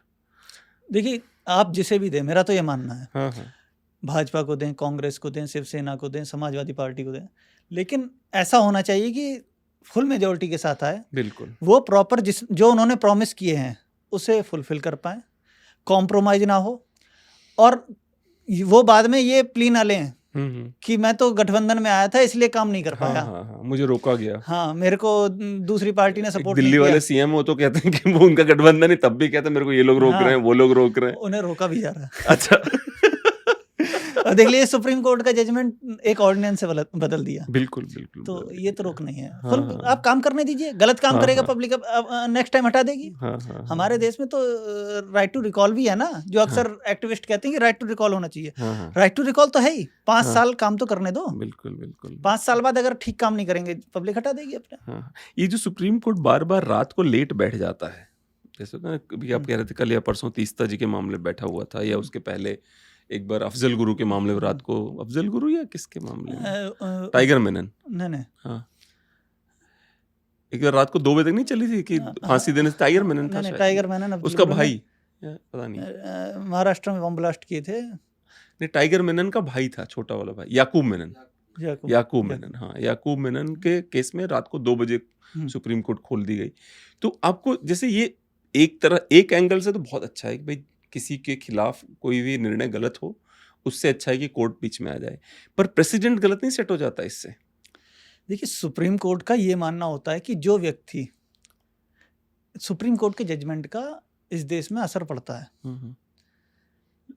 आम जनमानस में पता चलता है कि सुप्रीम कोर्ट है, अगर उसके फंडामेंटल राइट कोई खत्म करेगा तो सुप्रीम कोर्ट है उसके लिए लड़ने वाला। जैसे मैं इस थ्योरी को बहुत ज़्यादा सपोर्ट नहीं करता कि रात में बैठे स्पेशल या किसी व्यक्ति को स्पेशल ट्रीटमेंट दिया जाए। तीस्ता शीतल वार्ड कोई स्पेशल नहीं है, ऐसा दिया जाता है सबको दिया जाए। सुप्रीम कोर्ट लेकिन कोशिश ये करता है कि एक जनमानस में जो कोई ऐसा इन्फ्लुएंशियल पर्सन है उसके अगेंस्ट में कुछ हो रहा है, तो हम गवर्नमेंट को दिखाएं कि हम बैठे हैं, हम आम जनता को दिखाएं कि हम बैठे हैं। अगर किसी के गलत होगा, किसी के राइट्स कर्टेल किए जाएंगे, किसी के राइट्स ख़त्म किए जाएंगे, तो हम उसके राइट्स को प्रोटेक्ट करेंगे। सुप्रीम कोर्ट ये दिखाने की कोशिश करता है, इस चक्कर में ये गलतियाँ होती हैं। एक और बहुत ही, अब आप क्रिटिसिज्म पे आता हूँ मैं आपके प्यारे कोर्ट के 67,000 मामले पेंडिंग हैं सुप्रीम, जहाँ तक मैंने सुना है, कम ज़्यादा हो सकता है। अब 67,000 मामले किसी कोर्ट में पेंडिंग हैं, लेकिन महाराष्ट्र सरकार के विधायकों का मामला पहले पहुंच जाता है, पहले डिस्कस हो जाता है। तीस्ता जी का मामला अभी भी उभरा, अभी पहले डिस्कस हो गया। 3 बजे हाई कोर्ट ने जजमेंट दिया, 4 बजे बेंच बैठ गई, 2 डिवीजन बेंच आपस में कॉन्फ्लिक्ट मैं गरीब आदमी हूँ, मेरे लिए क्यों नहीं 9 हुआ बजे 3 जजेस बेंच बैठी। क्यों मेरे लिए क्यों नहीं हुआ? मैं गरीब आदमी हूँ, मैं क्यों भरोसा करूँ सुप्रीम कोर्ट मैं आपकी बात से बिल्कुल सहमत हूँ। हाँ। सुप्रीम कोर्ट इस तरीके से कोशिश तो गरीब आदमी का फेथ जीतने की करता है, लेकिन गरीब आदमी का नहीं हो पाता ये काम। क्योंकि मैं देखता हूँ कि बड़े लोगों के लिए खुल जाता है कोर्ट, मेरे लिए नहीं खुलता, क्योंकि मेरे तो मामले पेंडिंग है। हाँ, ये गलत है, ये मैं भी मानता हूँ गलत है ये प्रैक्टिस। अगर आप इतने ही एक्टिव हैं तो आप फिर सबके लिए एक्टिव हो जाइए। आप फिर सैटरडे खोलना शुरू कर दीजिए ना कोर्ट, बंद करिए सैटरडे, संडे भी खोलिए आप कोर्ट। लेकिन इसमें गलती सरकार की भी ज़्यादा है कि इतने मामले पेंडिंग है तो आप ज़्यादा जजेस अपॉइंट करिए, अपने आप सभी के साथ न्याय होना शुरू हो जाएगा। तो अगर सुप्रीम कोर्ट ने सरकार को निर्देश नहीं, कि भाई मुझे निर्देश दे रहा हूं मैं आपको, करिए ये काम, कई बार करते हैं, लेकिन उस प्रॉपर तरीके से डायरेक्शन नहीं करते, क्योंकि लोग कहेंगे कि अपनी स्ट्रेंथ बढ़ाने के लिए काम कर रहे हैं। जैसे अभी हम लोगों ने क्रिटिसाइज किया कि मेंबर ऑफ पार्लियामेंट्स ने अपनी सैलरी बढ़ाने के लिए बिल पास करा लिया। दिल्ली में तो 400-500% बढ़ा लिए लोगों ने। तो ये प्रैक्टिस थोड़ी गलत है, इसलिए शायद सुप्रीम कोर्ट नहीं करता होगा। लेकिन सुप्रीम कोर्ट ये दिखाने की कोशिश करता है कि हम जस्टिस अगर डिलीवर कर रहे हैं तो वो दिखना भी चाहिए, तो वो ऐसे मामले उठा लेता है दिखाने के लिए, पब्लिक फेथ जीतने के लिए। पर पब्लिक फेथ कहाँ जीत रहे हो आप? जनमानस में देखिए, मेरा जो व्यक्तिगत मानना है कि जो माइनॉरिटीज़ हैं इस देश की, वो उसके लिए सुप्रीम कोर्ट को तो लड़ना ही चाहिए, क्योंकि इसलिए लड़ना चाहिए कि ज़रूरी है। देखिए वही वाले, माँ बाप के 2 बच्चे हैं, 4 बच्चे हैं, तो जो कमज़ोर है उसके लिए माँ बाप थोड़ा पुश ज़्यादा करते हैं, भाई ये थोड़ा वीक है मेरा बच्चा। वो सुप्रीम कोर्ट अगर पिता है तो उसका बच्चा माइनॉरिटी थोड़ा वीक हो सकता है। पर आपको नहीं लगता कि सुप्रीम कोर्ट के इस तरह की अदालत लेट तक खुलना, या इस तरह की जो जितनी भी चीज़ें होती हैं, उसमें हमेशा नाम अगर आप पढ़ते हैं, इसलिए मैं कह रहा था आंखों पट्टी बंद, पर नाम सुनाई पड़ता है सुप्रीम कोर्ट को। अब बोलते ये चलता रहता है थोड़ा सा, कि मतलब एक या 2-3 कम्युनिटीज़ के लोग जाते हैं तो उनको लगता है हाँ ये नाम है, इसमें जा सकता हूँ मैं। यही तो मैं बता रहा हूँ, जो अर्णव गोस्वामी वाला मैटर था वो माइनॉरिटी था, सरकार उस समय शिवसेना की थी। पर कानून के लिए क्या माइनॉरिटी मेजॉरिटी? कानून के लिए क्यों? कानून ये कोशिश करता है कि जो कोई पॉलिटिकल वजह से किसी का हरासमेंट हो रहा है, जो अर्णव गोस्वामी का हो रहा था महाराष्ट्र में, या सुप्रीम कोर्ट का मानना है कि जो तीस्ता शीतलवाड़ वाला मामला है। पर अर्णव गोस्वामी आपको लगता है इतने महान बनते 10 दिन जेल में रह लो, क्या फर्क क्या हो जाएगा ऐसा? हाँ, मैं भी बिल्कुल मानता हूँ कि आम आदमी, हर किसी के लिए कानून होना चाहिए, लेकिन मैं आपकी बात पर ही कह रहा हूँ कि कोर्ट यही कोशिश करता है कि जो माइनॉरिटी में है ना, उसे प्रोटेक्ट करने की कोशिश करता है, ताकि जो लोग माइनॉरिटी में हैं, या जो लोग ये मान रहे हैं कि मेरी सरकार नहीं है या सरकार मेरे खिलाफ है, उनके लिए एक उम्मीद की किरण है कोर्ट। इसलिए कोर्ट ये शो करने की कोशिश करता है कि ऐसा नहीं है सरकार आपको दबाएगी या सरकार आपका उत्पीड़न करेगी, हम आपके राइट प्रोटेक्ट करने के लिए बैठे हुए हैं। तो ऐसे मामले कोर्ट जल्दी उठाता है जो सरकार से पीड़ित हैं, इसलिए कोर्ट कोशिश ये करता है। और लेकिन मैं इससे प्रैक्टिस से खुश नहीं हूँ। मेरा मानना है कि सभी के लिए करें, क्योंकि इस देश में सबसे बड़ा मुकदमा वाली जो चीज़ है वो सरकार ही है। सरकार, इस देश में सबसे ज़्यादा मुकदमे सरकार के हैं। अच्छा, मैं एक और, चलो माय गॉड सीरियसली मेरा दिमाग खराब, सुप्रीम कोर्ट क्रिटिसिज्म के बस कारण ही कारण है। जी। अब ये बताइए कि जो सीए है, सीए आया था, उसके खिलाफ लोग बैठ गए सड़क पे और सड़क ब्लॉक कर दी।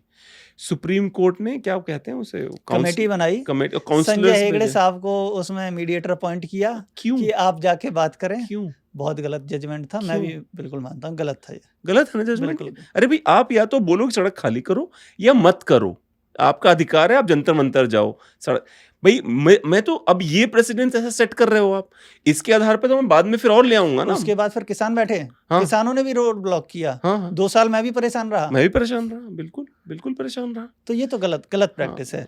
देखिए कारण क्या है ना, सुप्रीम कोर्ट, मैंने अभी आपको बताया 17 सुप्रीम कोर्ट हैं सुप्रीम कोर्ट के अंदर। एक कोई बेंच गड़बड़ कर देती है तो पूरा सुप्रीम कोर्ट क्रिटिसाइज, और होना भी चाहिए, क्योंकि आप सुप्रीम कोर्ट को रिप्रेजेंट कर रहे हैं।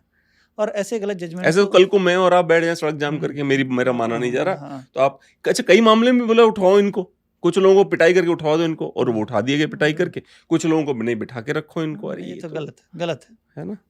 चलिए तीसरा वाला मैंने डिस्कस कर लिया। कॉलेजियम सिस्टम के बारे में बताइए, बड़ा क्रिटिसिज्म हो रहा है इस सिस्टम का, लेकिन आप उसके समर्थन में हैं। देखिए मेरा ये मानना है कि कुछ फैसले जो सरकार के खिलाफ आते हैं वो इसलिए आ पाते हैं, जजेस इसलिए हिम्मत कर पाते हैं कि वो गवर्नमेंट अपॉइंटी जजेस नहीं है, उनकी दया पे नहीं है, उनकी दया पर नहीं है। इसलिए मेरा मानना है कि कॉलेजियम सिस्टम कोई बहुत ज़्यादा बेहतर सिस्टम नहीं है, लेकिन जितने भी सिस्टम हैं उनमें सबसे बेहतर कॉलेजियम सिस्टम ही है। अच्छा, कुछ लोग कहते हैं कि जजेस का एग्ज़ाम होना चाहिए। फिर तो एग्ज़ाम तो फिर प्राइम मिनिस्टर का भी होना चाहिए पोस्ट के लिए। जो जजेस हैं ये कॉन्स्टिट्यूशनल पोस्ट हैं हाई कोर्ट और सुप्रीम कोर्ट में। एग्ज़ाम सर्वेंट के लिए होते हैं, जैसे यूपीएससी है, यूपीएससी एग्ज़ाम लेती है, आईएएस अपॉइंट करती है, लेकिन जो यूपीएससी का चेयरमैन है ना उसका एग्ज़ाम नहीं होता है, क्योंकि वो चेयरमैन जो है वो कॉन्स्टिट्यूशनल पोस्ट है। जो इस देश में मिनिस्टर्स हैं वो कॉन्स्टिट्यूशनल पोस्ट हैं, प्राइम मिनिस्टर कॉन्स्टिट्यूशनल पोस्ट है, हाई कोर्ट सुप्रीम कोर्ट के जजेस कॉन्स्टिट्यूशनल पोस्ट हैं, लोअर जुडिशरी कॉन्स्टिट्यूशनल नहीं है पोस्ट, है तो कॉन्स्टिट्यूशनल लेकिन पोस्ट कॉन्स्टिट्यूशनल नहीं है। अच्छा, इसलिए जो कॉन्स्टिट्यूशनल पोस्ट होती हैं उनके एग्जाम नहीं होते, वो अपॉइंटेड होते हैं प्रेसिडेंट द्वारा। और कॉलेजियम सिस्टम मुझे लगता है कि बाकी किसी प्रैक्टिस में मतलब ये दुनिया में एकमात्र ऐसा सिस्टम है पूरी दुनिया में कि जजेस को अपॉइंट कर रहे हैं, भारत में है। हाँ। आप अमेरिका वगैरह में देखेंगे जो जजेस हैं वो पार्टीज अपॉइंट करती हैं, राष्ट्रपति मनोनीत करता है। हाँ। तो आप देखेंगे अमेरिका वगैरह में कई बार ऐसे जजमेंट आ जाते हैं कि जिसकी पार्टी सत्ता में होती है उसके फेवर में जजमेंट आता है। बिल्कुल, जैसे कि जॉर्ज बुश, एक वोट से सीन चल रहा, जॉर्ज बुश राष्ट्रपति बना दिए गए, राष्ट्रपति बना दिए गए। हाँ। अभी ये रिपब्लिक वाला मैटर भी, इसका डोनाल्ड ट्रंप वाला मैटर भी उसमें गया। हालांकि वहाँ जजेस ने थोड़ी दिखाई अपनी ताकत, लेकिन कई बार ऐसा होता है कि वो पार्टी के मेंबर होते हैं और वो अपॉइंट कर दिए जाते हैं जजेस। तो ऐसा नहीं होना चाहिए। हमारा देश एक अलग टाइप की, थोड़ी सेंसिटिव है हमारा देश, सेंसिटिव डेमोक्रेसी है हमारे देश में, और बहुत सारे लोग, हर तरीके के लोग रहते हैं, और सभी के इंटरेस्ट को प्रोटेक्ट करने के लिए एक ही तरीका है कि आप मेजोरिटेरियन के साथ नहीं हो सकते। जुडिशरी का काम है कि गवर्नमेंट के, अगर अपोजिशन अपोज नहीं कर रहा है तो जुडिशरी अपोज करे गवर्नमेंट। हाँ, कई बार लगता भी है कि ऑपोजिशन गायब हो गया। अब देखिए कॉलेजियम सिस्टम का ही बीजेपी सपोर्ट करती थी जब 2G स्पेक्ट्रम मामले में सुप्रीम कोर्ट के जजमेंट्स आए। हाँ। तब सबसे ज्यादा बीजेपी वाले दिखाते थे कि देखो सुप्रीम कोर्ट ने तय कर दिया कि सरकार भ्रष्टाचारी है। हाँ। अगर कांग्रेस ने अपॉइंट किए होते जजेस तो क्या कांग्रेस बाहर जाती सत्ता से? क्या 2G स्पेक्ट्रम या 2G का या कोल एलोकेशन का कोई घोटाला ओपन होता? That's true. अगर बीजेपी ये चाहती है ना कि बीजेपी सत्ता में रहेगी कॉलेजियम को लेके, तो ऐसा नहीं है। उसके लिए आपको अच्छे काम करने पड़ेंगे, और अच्छे काम करेंगे पब्लिक चुनेगी। जुडिशरी को लेने से क्या फायदा? आप अच्छे लॉ बनाइए, अच्छे तरीके से काम करिए, कोई किसी के पर्सनल अगेंस्ट में काम मत करिए। तो हाँ, पर्सनल वेंडेटा में काम मत करिए। जैसे एक था ना कि दिल्ली सरकार के साथ होता था कि दिल्ली सरकार एक वॉशिंग पाउडर रखी थी, वॉशिंग मशीन रखी थी, कि जो लोग जिनके वो पहले क्रिटिसाइज करते थे, जैसे वो आम आदमी पार्टी ज्वाइन करते वो वॉशिंग मशीन जाके धुल के आ जाते। ये हाल बीजेपी का है, सभी का है। कि अब जो ईडी और वो जो दुनिया भर की चीजें जो लगी रहती हैं। पर मैं आता हूँ सुप्रीम कोर्ट के अच्छे फैसलों की तरफ, जैसे जो इलेक्शन कमीशन के लिए जो फैसला आया है, आपको लगता नहीं बहुत अच्छा फैसला है वो, कि इलेक्शन कमीशन में अपॉइंट हम करेंगे? हाँ। देखिए कारण क्या है, इलेक्शन कमीशन भी एक इंडिपेंडेंट बॉडी है, और ये इस देश को सबसे पहले पता चला जब TN सेशन साहब आए कि ये इलेक्शन कमीशन में कुछ होता है। पहले सबको लगता था शायद सरकारी इलेक्शन कराती है, और ऐसा होना भी चाहिए, जो इलेक्शन कमिश्नर है वो इंडिपेंडेंट होना चाहिए। कई बार ऐसा होता है इलेक्शन कमीशन, देखिए मैं बहुत ज़्यादा श्योर नहीं हूँ कि मेरे को बहुत ज़्यादा पता नहीं, लेकिन मैंने जो सुना है कि पहले से डेट बता देता है सरकार को कोई इस डेट पर इलेक्शन होगा, पीएम सीएम अपनी रैलीज उसी हिसाब से सेट कर लेते हैं, अच्छा जी। कुछ डेट आगे पीछे हो जाती हैं। हाँ, तो ये चीज़ें गलत हैं, गलत प्रैक्टिस है। अब अगर आप इंडिपेंडेंट संस्था हैं तो आपको इंडिपेंडेंट तरीके से काम करना चाहिए, और इंडिपेंडेंट जो उसकी कमेटी है वही उसे अपॉइंट करे, जो चीफ इलेक्शन कमिश्नर है। तो मेरे हिसाब से ये बेहतर फैसला है। ये फैसला है, इससे थोड़ा परिवर्तन होगा। बहुत लोगों को बुरा लगा था ऑब्वियसली, सुधार होने की गुंजाइश तो है, लेकिन कारण क्या बनेगा? तो कोई आईएएस ऑफिसर ही, देखिए प्रस्ताव कौन रखेगा इलेक्शन कमिश्नर बनाने का? गवर्नमेंट ही रखेगी। तो अच्छा, मुझे बड़ा अच्छा लगता है कि अभी जो करंट सरकार है उसमें मेरा व्यक्तिगत विचार कुछ ऐसा है कि आईएएस की सरकार है और भाजपा का बाहर से समर्थन है। मैं किसी को सुन रहा था, उन्होंने कहा था आईएएस की सरकार और भाजपा बाहर समर्थन देती है उनको। ये क्रिटिसिज्म कैसा लगता है आपको सरकार का? ये तो बीजेपी गवर्नमेंट में हमेशा से रहा है कि अधिकारियों की सरकार रही है। अच्छा, ब्यूरोक्रेसी हावी रहती है नेताओं पर, और ये कई बार सही भी होता है, कई बार गलत भी होता है।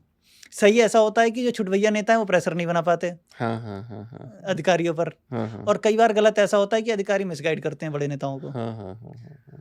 तो इसमें बैलेंस रहे तो ज्यादा बेहतर है, मेरा मानना है। ऐसा ना हो कि अधिकारियों के पास एब्सोल्यूट प्राइम पावर मिनिस्टर है, अधिकारी उसको डिक्टेट कर पाएंगे? ऐसा भी इल्जाम लगता है, बड़े ही अथॉरिटेरियन पीएम ही निर्णय करता है हर चीज का। इतना powerful prime minister's office Indira Gandhi के समय में था या अभी है? तो ये जो इतनी पावर है, कॉन्सेंट्रेटेड है, आपको लगता है प्रधानमंत्री जी को कोई मिसगाइड कर पाता होगा? क्यों मिसगाइड क्यों नहीं कर सकते? अच्छा, देखिए बिल्कुल देखिए, 4 आईएएस अगर जिन प्राइम मिनिस्टर किसके ऊपर डिपेंड है? इन्फॉर्मेशन तो उन्हीं से आ रही है, उन्हीं के थ्रू इन्फॉर्मेशन आ रही है, और वही प्राइम मिनिस्टर का ऑफिस इतना इस टाइप का ऑफिस है कि वो अपने सारे मिनिस्टर्स पे भी नजर रख रहे हैं। हाँ, ये बीच में वो याद है हर तरीके से टारगेट पर है प्राइम सरकार मिनिस्टर। 2014 में आते ही नितिन गडकरी जी के घर से कुछ निकला था, और याद हो आपको? पूर्ति घोटाला की फाइलें थी, वो 13 में हुआ था। हाँ, और नहीं 2014 के बाद एक नहीं, वो नितिन गडकरी ने कहा नहीं मेरे घर में कोई स्पाई कैमरा नहीं है, कुछ नहीं है, और इन रियलिटी शायद लीक भी उनके घर से की गई थी वो इन्फॉर्मेशन। तो जो प्राइम मिनिस्टर है उसे कई लोगों से बच के रहना है। अच्छा, वो अपने काउंसिल ऑफ मिनिस्टर्स पे भी बहुत ज्यादा भरोसा नहीं कर सकता कि जो काउंसिल ऑफ मिनिस्टर्स में सीनियर मिनिस्टर जैसे सुषमा स्वराज रही, या राजनाथ सिंह रहे, या नितिन गडकरी रहे, इनसे खतरा भी है।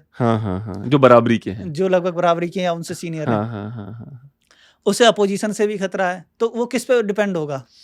अच्छा, कि जो लोग मुझ पर मेरे अधीन है, वो अपने अधिकारियों पर डिपेंड हो जाता है उस पोस्ट पर पहुंचने के बाद। और इस पोजीशन, इसका फायदा उठाकर कई बार अधिकारी मिसगाइड करने को, हालांकि प्राइम मिनिस्टर हमारे बहुत इंटेलिजेंट है, भगवान उन्हें लंबी आयु दे, और वो लंबे समय तक देश के प्रधानमंत्री रहे।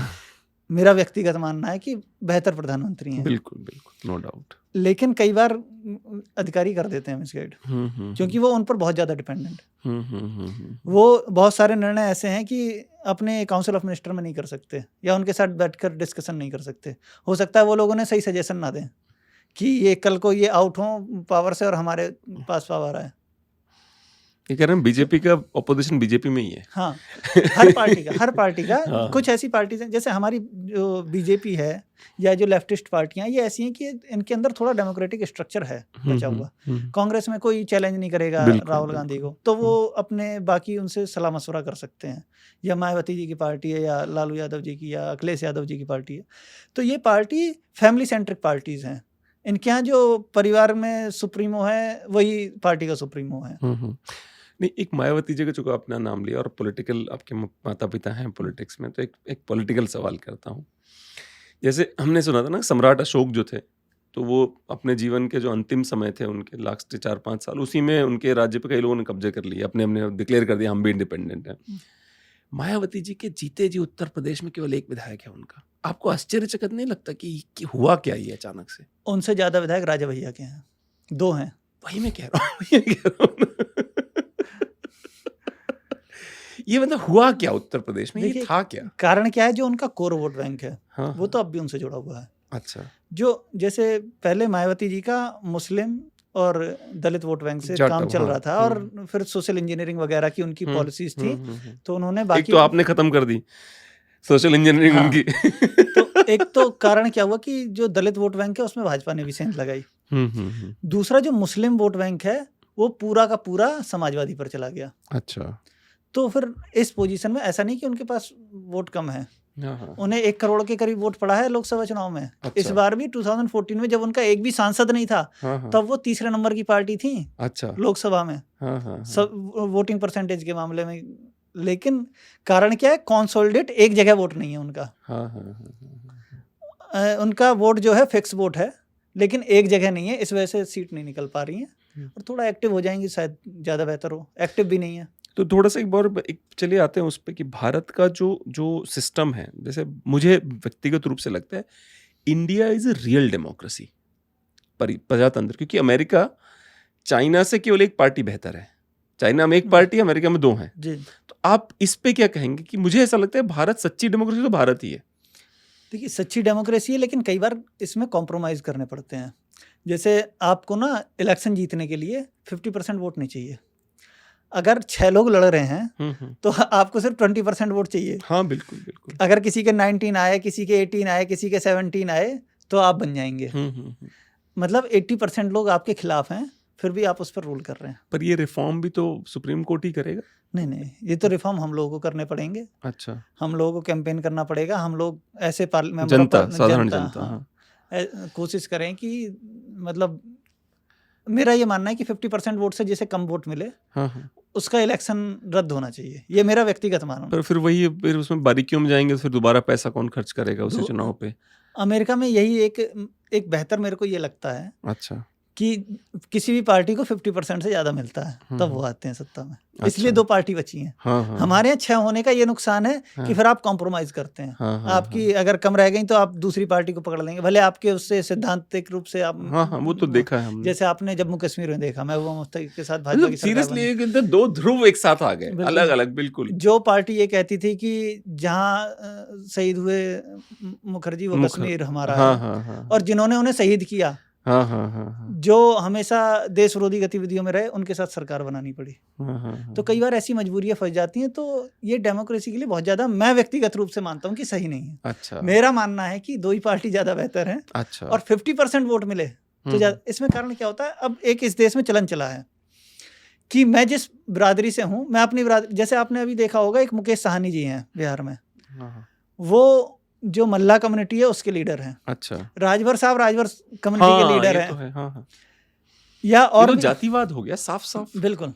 तो अजीत सिंह के बेटे जयंत चौधरी हैं, ये जाटों के लीडर हैं। मुलायम सिंह यादव। तो इससे जातिवाद बहुत ज़्यादा, हमारे देश में जातिवाद के बढ़ावा मिलने का एक बहुत बड़ा कारण ये है कि इस देश में आपको जीतने के लिए 50% वोट नहीं चाहिए। आप एक पर्टिकुलर जाति को वो कर लो और फिर किसी के साथ गठबंधन कर लो, बिल्कुल बिल्कुल, उसकी जाति आपकी जाति मिलकर आपको 30-35% वोट दिला देगी और आप जीत जाएंगे चुनाव।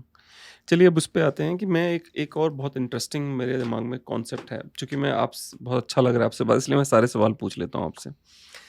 एक मैं किताब पढ़ रहा था, बड़ी तगड़ी लेफ्टिस्ट हैं, क्या नाम है उनका, वो उनकी सिस्टर हैं जो एनडीटीवी प्रणव रॉय की, अरुंधति रॉय जी की, उनकी किताब पढ़ रहा था। मतलब महात्मा गांधी और अंबेडकर कंपैरिजन में उन्होंने किताब लिखी है। तो उस किताब में उन्होंने बड़ा अच्छा लिखा कि फिर उन्होंने नंबर वाइज बताए कि उसमें बड़ा अच्छा, आप उनकी वो किताब पढ़ें आपको लेफ्टिस्ट नहीं लगेंगी वो, फॉर सम रीज़न, कि राजपूत जो थे वो राजा थे, ठीक है, और उसके अलावा उन्होंने कहा कि राजपूत राजा थे और फिर कुछ मुसलमान राजा थे, लेकिन जो अभी करंट सिस्टम बना है उसने ये मेक श्योर किया कि राजाओं को बिल्कुल पीछे धकेल दिया जाए। उन्होंने उसमें आंकड़े दिए हैं, उन्होंने बनिया कम्युनिटी को ऊपर लाया कि बनिया कम्युनिटी ने किस तरह सारे देश के अखबारों पर उनका कब्जा है बनिया कम्युनिटी का, और ब्राह्मण तो चूंकि पहले भी किंग थे अभी भी किंग है, ऐसे करके उन्होंने नंबर्स दिए थे कि प्रधानमंत्री कार्यालय में इतने अधिकारी, उसमें इतने ब्राह्मण हैं, और वो बहुत चौंकाने वाले नंबर्स हैं उनके। बिल्कुल, ठीक है, सुप्रीम कोर्ट का भी यही हाल है। अच्छा, तो मैं ये जातिवाद की ये जातिवाद, जैसे आपने कहा पार्टी कम से कम वो विजिबल तो है, व्हाट अबाउट द इनविजिबल जातिवाद?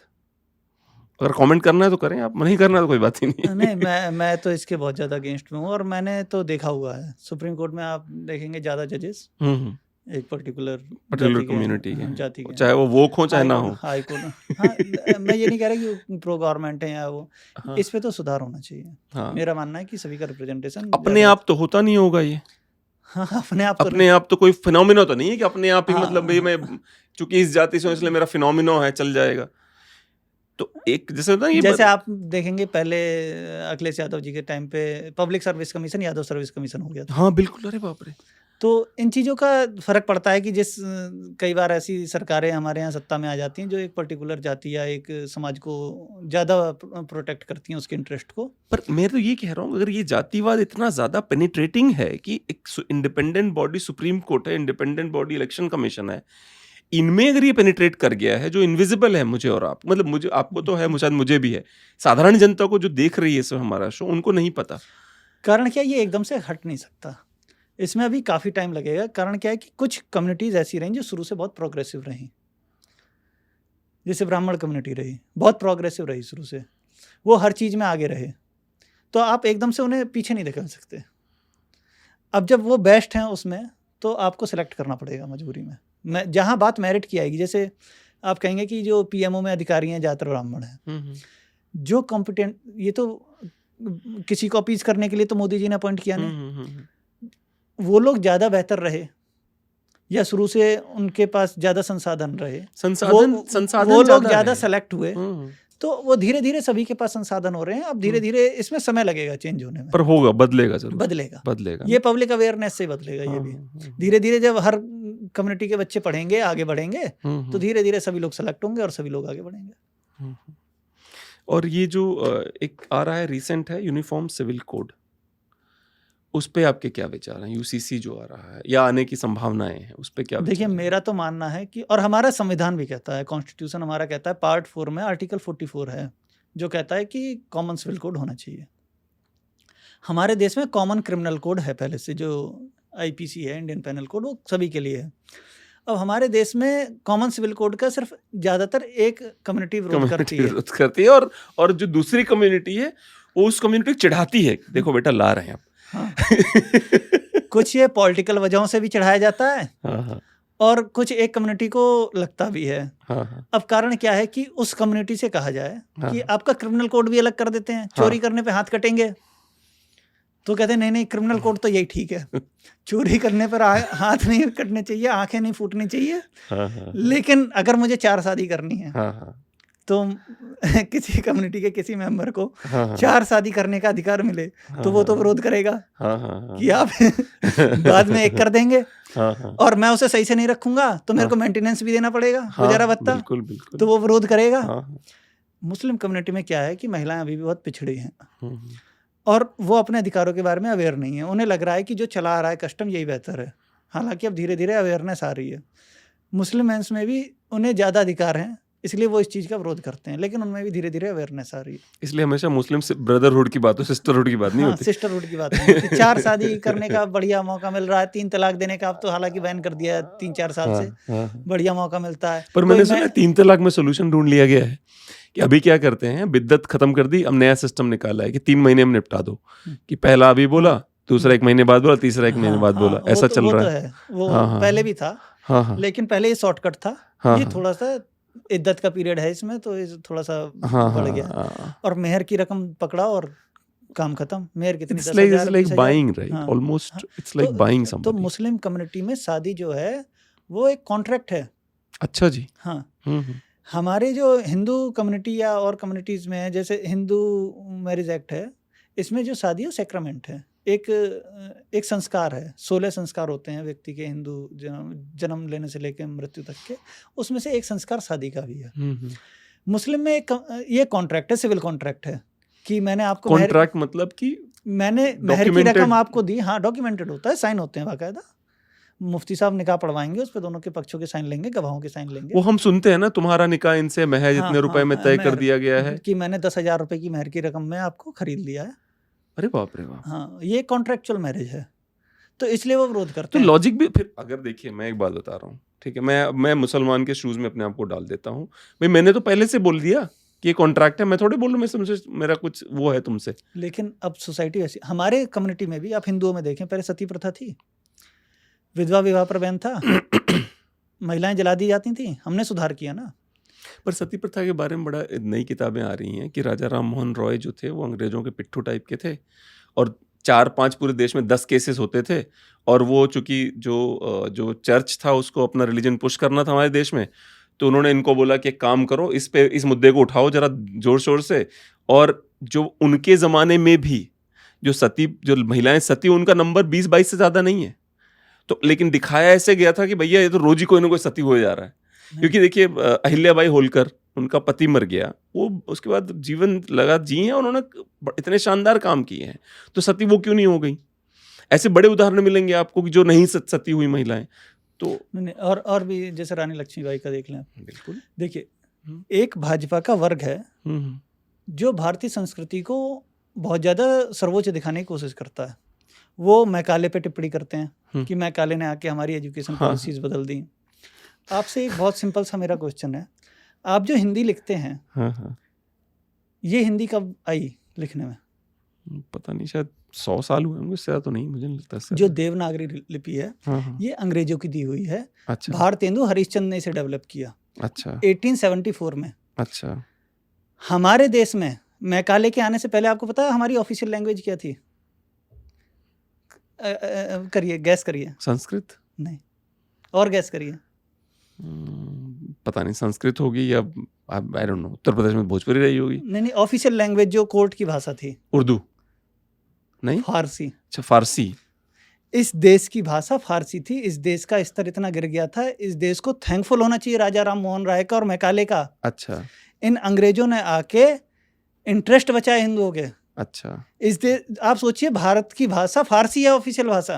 मैकाले के आने से जो लोग कहते हैं कि because of the Mughals, because Farsi बोलते थे। अंग्रेजों ने आके हिंदुओं के इंटरेस्ट बचाए। हिंदुओं को एक लिपि दी, जो देवनागरी लिपि जिसमें हम आज लिखते हैं। ऐसा नहीं है कि कोई चर्चों के इन्फ्लुएंस में थे। आप ये बताइए, इस देश में कितने लोग कन्वर्ट हो गए क्रिश्चियनिटी में? कितना परसेंटेज है इस देश का क्रिश्चियनिटी में? क्रिश्चियनिटी बड़ा अच्छा सवाल है, क्योंकि जिन लोगों ने 200 साल आप पर राज किया, क्या वो आपको कन्वर्ट करना चाहते तो कन्वर्ट ना कर देते? बिल्कुल बिल्कुल, जैसा मुगलों ने किया। आजादी के समय जो नंबर था, आज भी वही नंबर है। हाँ, जो लोग अब कहते हैं कि ईसाई मिशनरीज आटा चावल दे के कन्वर्ट करा, कितने कन्वर्ट हो गए? और उनसे ज्यादा तो हमारे इस्कॉन वालों ने उनके देश में जाके कन्वर्ट करा दिए। ये भी सही बात है। क्या उन्होंने किसी को रोका? देखिए, मेरे को क्रिश्चियनिटी से मैं बहुत ज्यादा वो नहीं हूँ कि मैं उनके कोई इन्फ्लुएंस में हूँ, लेकिन क्रिश्चियनिटी ने इस देश में आके हिंदुओं के इंटरेस्ट को प्रोटेक्ट किया, हिंदुओं को एक भाषा दी लिखने के लिए। हम फारसी उर्दू के बीच में फंसे हुए थे। हाँ, बिल्कुल बिल्कुल। हमारे देश में कई जो गलत प्रैक्टिस थी उन पर बैन लगाया, हिंदुओं को रिफॉर्मेटिव सोच दी, तब जाके आज हम लोग इतना आगे बढ़ पाए। तो हमें अननेसेसरी क्रिटिसाइज करना कि नहीं राजा राम मोहन राय गलत थे या मैकाले गलत थे। मैकाले से पहले आपकी स्थिति क्या थी भाई? आप तो कहीं नहीं थे। बड़ा फनी है कि मैकाले को हम ही नहीं करते, पाकिस्तानी भी क्रिटिसाइज करते हैं। देखो, पाकिस्तानी तो करेगा क्रिटिसाइज कि उसकी तो फारसी चल रही थी, उर्दू भी नहीं, फारसी। फारसी पे इस देश की ऑफिशियल लैंग्वेज, कोर्ट के जजमेंट, ऑर्डिनेंस, जो पब्लिकेशन, नोटिफिकेशन सब फारसी में आते थे राजाओं के।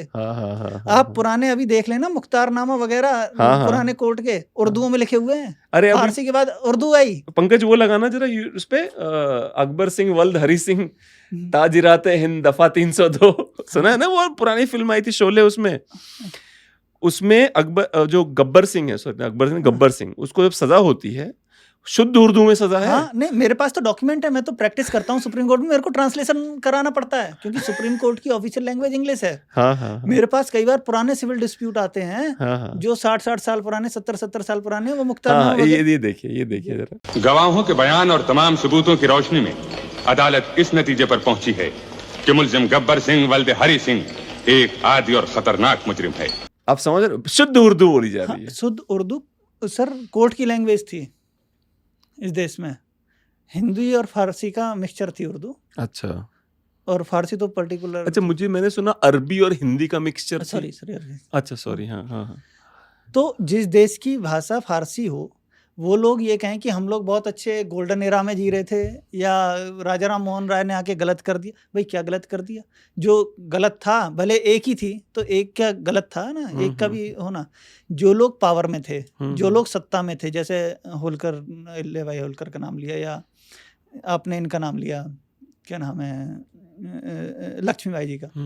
इस तरीके से तो रजिया सुल्तान भी थी। क्या अधिकार है महिलाओं को मुसलमानों में? जो ताकत में थे उसकी चल गई, जो ताकत में नहीं थे। रजिया सुल्तान बाद में मार दी गई। मार दी, उन्हीं के दरबार वालों ने मार दिया उनको। मार दिया, लेकिन बन तो गई राजा। हाँ। दिल्ली सल्तनत की पहली महिला राजा पहली तो महिला राजा रजिया सुल्तान रही। बिल्कुल। वो ताकत में थी तो उनकी चल गई। हम्म। जो ताकत में नहीं था उसके लिए सारे नियम कायदे होते हैं। नहीं, जैसे अभी मैं कहूँ, अब बोलिए प्लीज बोलिए। अब भाजपा में कई नेता हैं जो, जैसे रामलाल जी हैं, भाजपा के संगठन महामंत्री रहे। अच्छा। उनकी बिटिया की शादी मुस्लिम से हुई, अच्छा। तो उसका तो ना किसी बजरंग दल ने विरोध किया, हाँ। ना आरएसएस ने विरोध किया, और हाँ। भाजपा के सारे बड़े रेपुटेड नेता उसमें गए और शादी समारोह में उन्हें ये आशीर्वाद दिया। ये कोई लव जिहाद नहीं था। ये कोई लव जिहाद नहीं था, कॉमन मैन के लिए लव जिहाद। तो मैं हालांकि उसका भी विरोधी हूँ, रामलाल जी ने जो किया वो भी गलत है। हाँ। लेकिन अब ये आपको ये बताना चाहता हूँ, जो ताकत में होता है ना, उसका समर्थ को नहीं दोष गोसाई। हाँ, अरे क्या बात, बिल्कुल जो समर्थवान है उसके लिए कोई दोष नहीं है, हाँ। और जो कमजोर है उसके लिए सारे नियम हैं, सारे कायदे हैं। वो कहता है ना, कैसे गरीब की जोरू पूरे गांव की भाभी होती है, समथिंग लाइक दैट। अच्छा, मुझे अब चला आते हैं, चूंकि हम इतिहास में जा रहे हैं तो थोड़ा सा समय है ना आपके? जी पूरा। Thank you. तो मैं कह रहा हूँ इतिहास में जा रहे हैं, आइए उस पर चर्चा करते हैं कि ऐसे कई लोग कहते हैं मुसलमानों का राज था इस देश में। तो एक डायलॉग है उर्दू में, 2 जून की रोटी। तो हिंदू तो नहीं बोलता होगा 2 जून की रोटी, मुसलमान ही बोलते होंगे। इसका मतलब ये भी हुआ कि जरूरी नहीं कि सारे मुसलमान राजा ही थे, अमीर थे। मतलब जो मुसलमान साधारण गरीब गांव का था वो तो गरीब ही रहा होगा, भले कन्वर्ट कर लिया उसने। हाँ, तो आपने बिल्कुल सही कहा।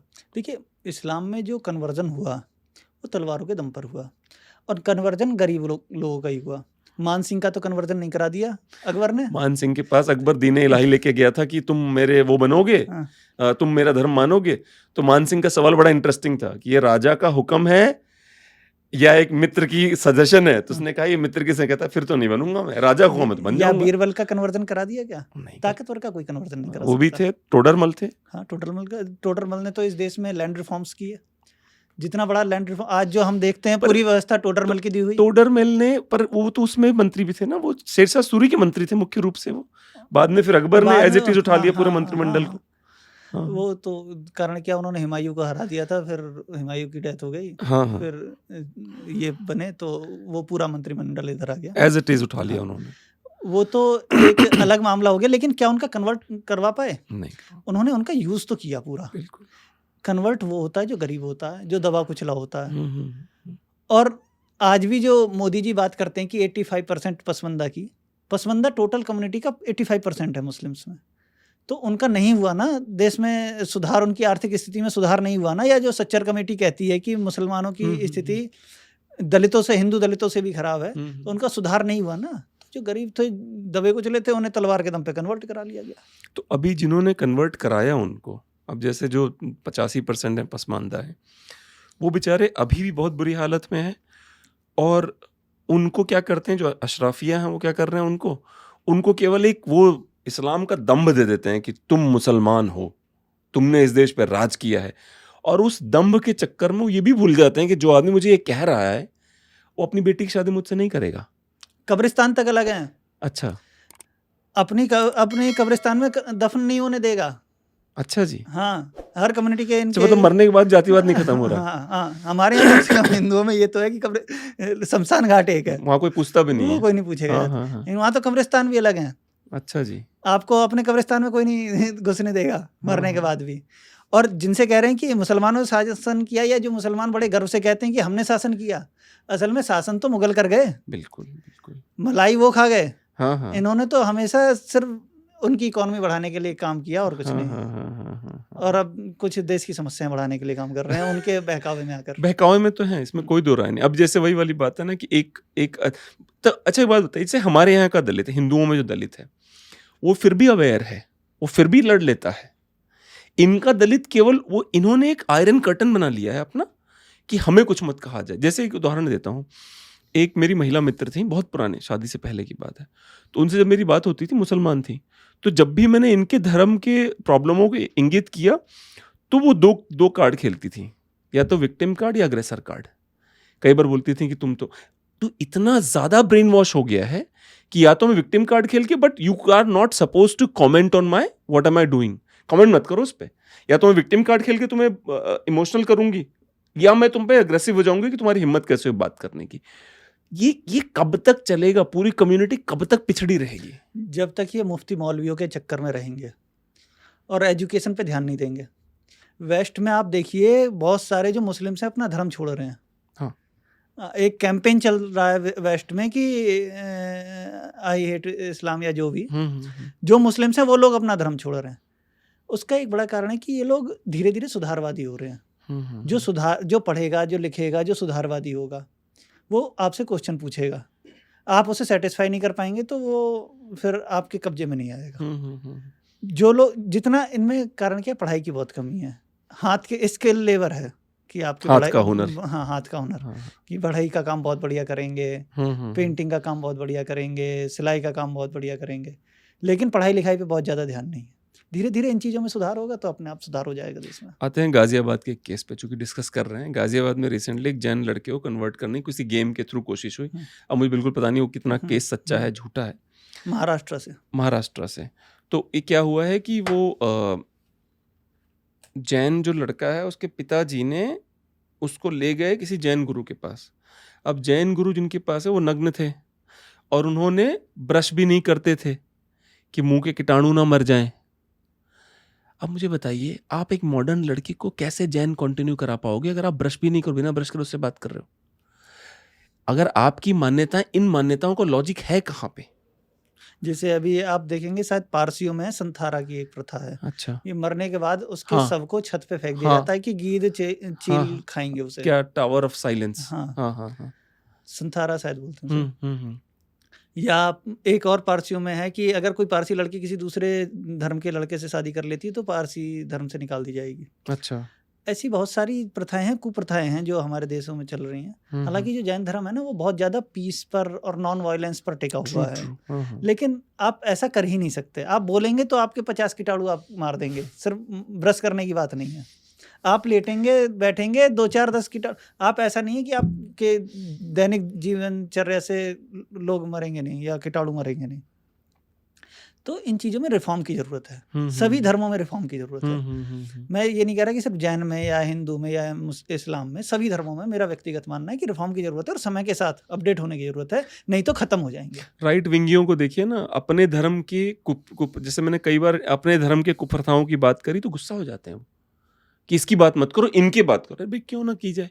आपके यहाँ भी अगर कुप्रथाएं हैं तो उसको डिस्कस क्यों नहीं करोगे यार? आप जैसे एक था ना कि वो ये बहुत ही इंटरनल मैटर है जो कि मुसलमान अपनी चचेरी बहनों से शादी कर लेते हैं। मैंने कहा भाई हमारे यहाँ पे भी गाँव में अभी भी लोग चचेरी बहनों से संबंध बना लेते हैं और ये सच है, ये इसमें कुछ गलत नहीं है। गाँव में ये खुला सच है, सबके सामने है। अब ये मैं बोल रहा हूँ कंट्रोवर्सी होनी हो जाए, आई डोंट केयर, बट वही वाली बात है ना कि ये चूंकि आपको किसी धर्म पे हमला करना है इसलिए आप उसके बड़े बड़े मुद्दे उठा के सामने लाते हो कि देखिए इनके यहाँ ये, इनके यहाँ वो है, लेकिन अपने धर्म की आप एक बार बात नहीं करते हो कि हमारे यहाँ भी कुप्रथाएं हैं जिनको ठीक करने की सब जरूरत है हमको। देखिए इस बारे में मेरे को बहुत ज़्यादा नॉलेज नहीं, कारण कि मैं गांव वगैरह में इतना रहा नहीं, मैं तो गांव पढ़ा हूं, मेरे को बहुत ज़्यादा नॉलेज नहीं। अगर ऐसी है तो वो भी गलत है। ये तो कुप्रथा है और साइंटिफिकली प्रूवन है ये कि मतलब कि आप अगर फैमिली में ही ऐसा करेंगे तो कई मेडिकल दिक्कतें भी रहती हैं। बिल्कुल। तो ये चीज़ें गलत हैं और जहाँ भी हैं वो गलत हैं। हालांकि आप देखेंगे खाप पंचायतें वगैरह बैठती हैं, अगर ऐसा ना होता तो खाप पंचायतें ना बैठती कि एक ही गोत्र में शादी होना। तो जहाँ भी है मैं तो ये कहता हूँ कि अगर इस्लाम में है तो भी गलत है और हिंदुओं में भी अगर कहीं ऐसा कुछ है तो गलत है। ये हिंदू एक्टिव क्या कहते हैं, हिंदू यूनाइटेड फैमिली क्या है ये सीन की? टैक्स में क्या रिडेम्पशन मिलता है उनको, HUF जिसको कहते हैं? उसके लिए डर रहे हैं लोग कि वो खत्म हो जाएगा, ऐसा कुछ भी है शायद? किसमें? जो हिंदूज हैं उनको शायद UCC में यही एक प्रॉब्लम है कि हिंदू यूनाइटेड फैमिली जो उनको टैक्स में रिडेम्पशन मिलता है वो खत्म हो जाएगा अगर UCC आया तो। नहीं, UCC से क्या दिक्कत है उसमें? UCC कोई आपके टैक्सेशन इन सब चीज़ों पे कोई वो नहीं हो। अच्छा। देखिए जो UCC का जो यही आर्ग्यूमेंट मैं सुन रहा हूँ दूसरे पक्ष का। नहीं, कोई ये गलत आर्ग्यूमेंट है। जो UCC आएगा ना असल में वो हिंदू कोड बिल ही है। जो आप समझ रहे हैं 1956 वाला, नेहरू जी वाला। हाँ, अच्छा। जैसा असाउद्दीन ओवैसी ने कहा ना कि ये हिंदू कोड बिल, असल में कारण क्या है कि हिंदू कोड बिल कुछ था ही नहीं, ये एक मॉडरेट सोसाइटी का एक बिल है। अभी 2005 में पहले हिंदू महिलाओं को सक्सेशन में प्रॉपर्टी के राइट नहीं थे। अब 2005 में अपडेट किया गया, गरम कर लो एक बार उसे। अब हिंदू सक्सेशन एक्ट में बेटियों के लिए भी पूरा बराबर का अधिकार है, तो ये सभी के लिए हो जाएंगे। और जो इसमें सिर्फ शादी की एज, जैसे मुस्लिम में कि पॉवर्टी की हुई और वो माइनॉरिटी जो माइनर है लड़की, उसकी भी शादी हो पर जाती है। प्यूबर्टी का जरूर नहीं, कोई 12 साल में प्यूबर्टी हिट कर रहा है, हाँ, कोई 15 में हिट कर रहा है। लेकिन इसमें कई कोर्ट के जजमेंटों में बड़ा अंतर है। कई कोर्ट अच्छा। तो कहते हैं कि नहीं 18 पर ही शादी होनी चाहिए, हाँ हाँ हाँ और कई कोर्ट कहते हैं कि नहीं इस्लामिक लॉ के अकॉर्डिंग या मुस्लिम लॉ के अकॉर्डिंग है तो ये सही है। तो सुप्रीम इन सभी के हाँ, लिए एक लॉ हो जाएगा। हाँ। देखिए जो यूसीसी आएगा ना, कुछ चीज़ों पर आएगा, ऐसा नहीं कि आपके पहनने ओढ़ने खाने पीने टैक्स इन सब चीज़ों पे यूसीसी का कोई लेना। आपकी शादी की एज क्या होगी, आपको सक्सेशन में क्या रहेगा राइट, महिलाओं के लिए क्या अधिकार रहेंगे, आपके अडॉप्शन के क्या लॉ होंगे, सबके लिए सेम हो जाएंगे। जिन चीज़ों पे अलग अलग लॉ हैं अलग अलग कम्युनिटी के, सिर्फ उन पर एक समान कानून हो जाएगा और सबके लिए हो जाएगा। अब मुझे एक बात बताइए, सुप्रीम कोर्ट ने रिसेंटली मुसलमान का कोई केस आया था, उसमें या फिर शायद मैं इसकी बात कर रहा हूँ, शायद क्या नाम था याद नहीं मुझे कौन सा केस था, उसमें कोर्ट ने बोला कि कुरान ले आइए और कुछ हदीसें लाइए, हम उसको पढ़ के बताएंगे। आपको लगता है ये सही प्रैक्टिस है कहीं से भी? क्योंकि कल को मैं बोलूंगा कि भगवान कृष्ण तो कहते हैं अधर्मी लग रहा है उसका वध कर दो, तो मैं वध करने लग जाऊंगा सबका, फिर कोर्ट का क्या होगा? नहीं, वो क्रिमिनल लॉ हो गया। अच्छा, वो सबके लिए पहले से एक बना हुआ है। नहीं क्रिमिनल लॉ में पता नहीं किस, मुझे केस याद नहीं, पर मैं जरूर आपको नहीं, किसी ऑफ सिविल द रिकॉर्ड बताऊंगा किसकी हाँ, बात कर रहा था। किसी अगर सिविल केस में है तो कोर्ट कह सकता है। अच्छा। जैसे किसी के पर्सनल लॉ में है हाँ हाँ हाँ, तो कोर्ट इंटरप्रिटेशन कर सकता है कि अगर किसी ने सिविल कोई शादी की है, उसमें कोई उसके दिक्कत आ रही है तो कोर्ट मांग सकता है, सिविल लॉ में है। लेकिन क्रिमिनल लॉ के लिए तो कोड बिल्कुल स्पष्ट है। अच्छा, इंडियन पेनल कोड ही फॉलो होगा, सीआरपीसी ही फॉलो होगी, एविडेंस एक्ट ही फॉलो होगा, सबके लिए होगा। सिविल लॉ भी, और अगर ऐसा है जैसा आप बता रहे हैं, आप सही होंगे, तो वो गलत है। और जब यूनिफॉर्म सिविल कोड आ जाएगा तो फिर सबके लिए एक हो ही जाएगा। और जो हिंदू कोड बिल है ना, ये कोई हिंदुओं की पुरानी मान्यताओं पे नहीं है। आप देखिए दशरथ जी की 3 शादियां हुई थी, बिल्कुल हुई थी। तो हिंदू कोड बिल महिलाओं को अधिकार देने के लिए बनाया गया जिनके कोई अधिकार पहले थे नहीं। मेंटेनेंस जो सीआरपीसी 125 है वो सबको मिलता है, सिर्फ मुसलमानों को नहीं मिलता। क्योंकि सुप्रीम कोर्ट ने जजमेंट दिया और राजीव गांधी गवर्नमेंट ने उसे ओवरटर्न कर दिया। क्या क्या मतलब कि कैसे क्या बोलूं इस मिस्टेक को मैं, क्या ऐसा मौका देके गए हैं कि मतलब अगले पिछले 50 सालों से भाजपा को जब भी कुछ होता है कांग्रेस के लिए एक शाहबान याद है और फिर चौगुना चुप हो जाते हैं। सॉरी यार। तो हिंदुओं ने तो बहुत अधिकार दिए, बाकी कम्युनिटीज ने अधिकार नहीं दिए। अब यूसीसी आएगा तो उन्हें भी वही अधिकार मिल जाएंगे जो सब। चलिए आते हैं क्रिश्चियन ने ज्यादा अधिकार दिए हैं, हिंदुओं से भी ज्यादा अधिकार मिल जाते हैं वहाँ पे। नहीं, लगभग सेम ही है अधिकार, तो सेम ही अधिकार है। बल्कि क्रिश्चियनिटी में तो यह है कि अगर आपको म्यूचुअल कंसेंट से डाइवोर्स चाहिए तो हिंदुओं में तो आपको विदिन 1 ईयर मिल जाएगा। अच्छा। मतलब 1 साल के बाद, आफ्टर 1 ईयर। क्रिश्चियनिटी में तो 2 साल का है। अच्छा, हाँ, पीरियड। अच्छा, तो आपको 2 साल बाद मिलेगा अगर आप म्यूचुअल कंसेंट से। अच्छा, आपको ये भी पता है, I'm sure पता होगा, क्रिश्चियनिटी में भी जबरदस्त जातिवाद है भारत की क्रिश्चियनिटी में। नहीं, मेरे को बहुत ज़्यादा जानकारी नहीं। मैं एक किताब पढ़ रहा था, मुझे नाम नहीं याद है। कैथोलिक वगैरह का तो मेरे को समझ में आता है, लेकिन अगर इंटरनल जातिवाद है तो तमिलनाडु में तो एक बार दंगे हो गए थे प्रॉपर, शायद 73 में या कैसे, कि क्या होता है कि जो शेड्यूल्ड कास्ट क्रिश्चियंस हैं वो कभी जो से इनकी यात्राएं निकलती हैं ना, तो कभी वो कलश लेके आगे नहीं चलेगा, क्रॉस लेके वो आगे नहीं, वो हमेशा पीछे ही रहेगा। और इतने सारे बिशप्स हैं हमारे देश में, शायद 3000 हैं, उसमें से केवल 4 ऐसे हैं शेड्यूल्ड कास्ट से हैं, बाकी सब अपर कास्ट से हैं। मतलब मैं तो पढ़ के मैं आश्चर्यचकित हो गया था, ये क्या है भाई, ये मतलब तो बराबरी के धर्म अगर हिंदुओं को आके कन्वर्ट कराएगा, हाँ, तो वो जातिवाद से अछूता नहीं रह सकता। अगर हिंदुओं से कोई कन्वर्ट होके किसी दूसरे धर्म में जा रहा है ना, हाँ, तो वो अपनी आस्था बदल देगा। लेकिन जो प्रैक्टिस है वो वही रहेगी। पर मैं समझ नहीं पाता, तो जो जैसे मान लेते हैं मैं क्रिश्चियन हूँ, अब मैं आपको कन्वर्ट करना चाहूँ, मैं आपसे क्लैरिफाई नहीं कर सकता शुरू में, भाई देख ये सब बराबर है, इसमें नौटंकी नहीं चलेगी तुम्हारी। ऐसा क्यों नहीं किया इन लोगों ने? या कन्वर्ट करने की इतनी जल्दी है कि कोई बात नहीं, जो तुम्हें कन्वर्ट करने की भी जल्दी है। उसके अलावा कन्वर्ट होने के बाद वो जब आपस में बात करते हैं ना कि आप तो अपर कास्ट से कन्वर्ट हो गए हैं, लोअर कास्ट से, तो जो अपर कास्ट वाला है वो अपना ग्रुप बना लेता है, लोअर कास्ट वाला अपना ग्रुप बना लेता है, फिर दोनों में टथल्स चलते हैं। पर मुझे ये भी लगता है कि कुछ मैंने ये देखा है मुसलमानों में क्या हुआ है कि लोअर कास्ट कन्वर्ट हुआ और उसने अपना गांव छोड़ दिया, कहीं और जाके बसा और नाम ना कुरैशी रख लिया।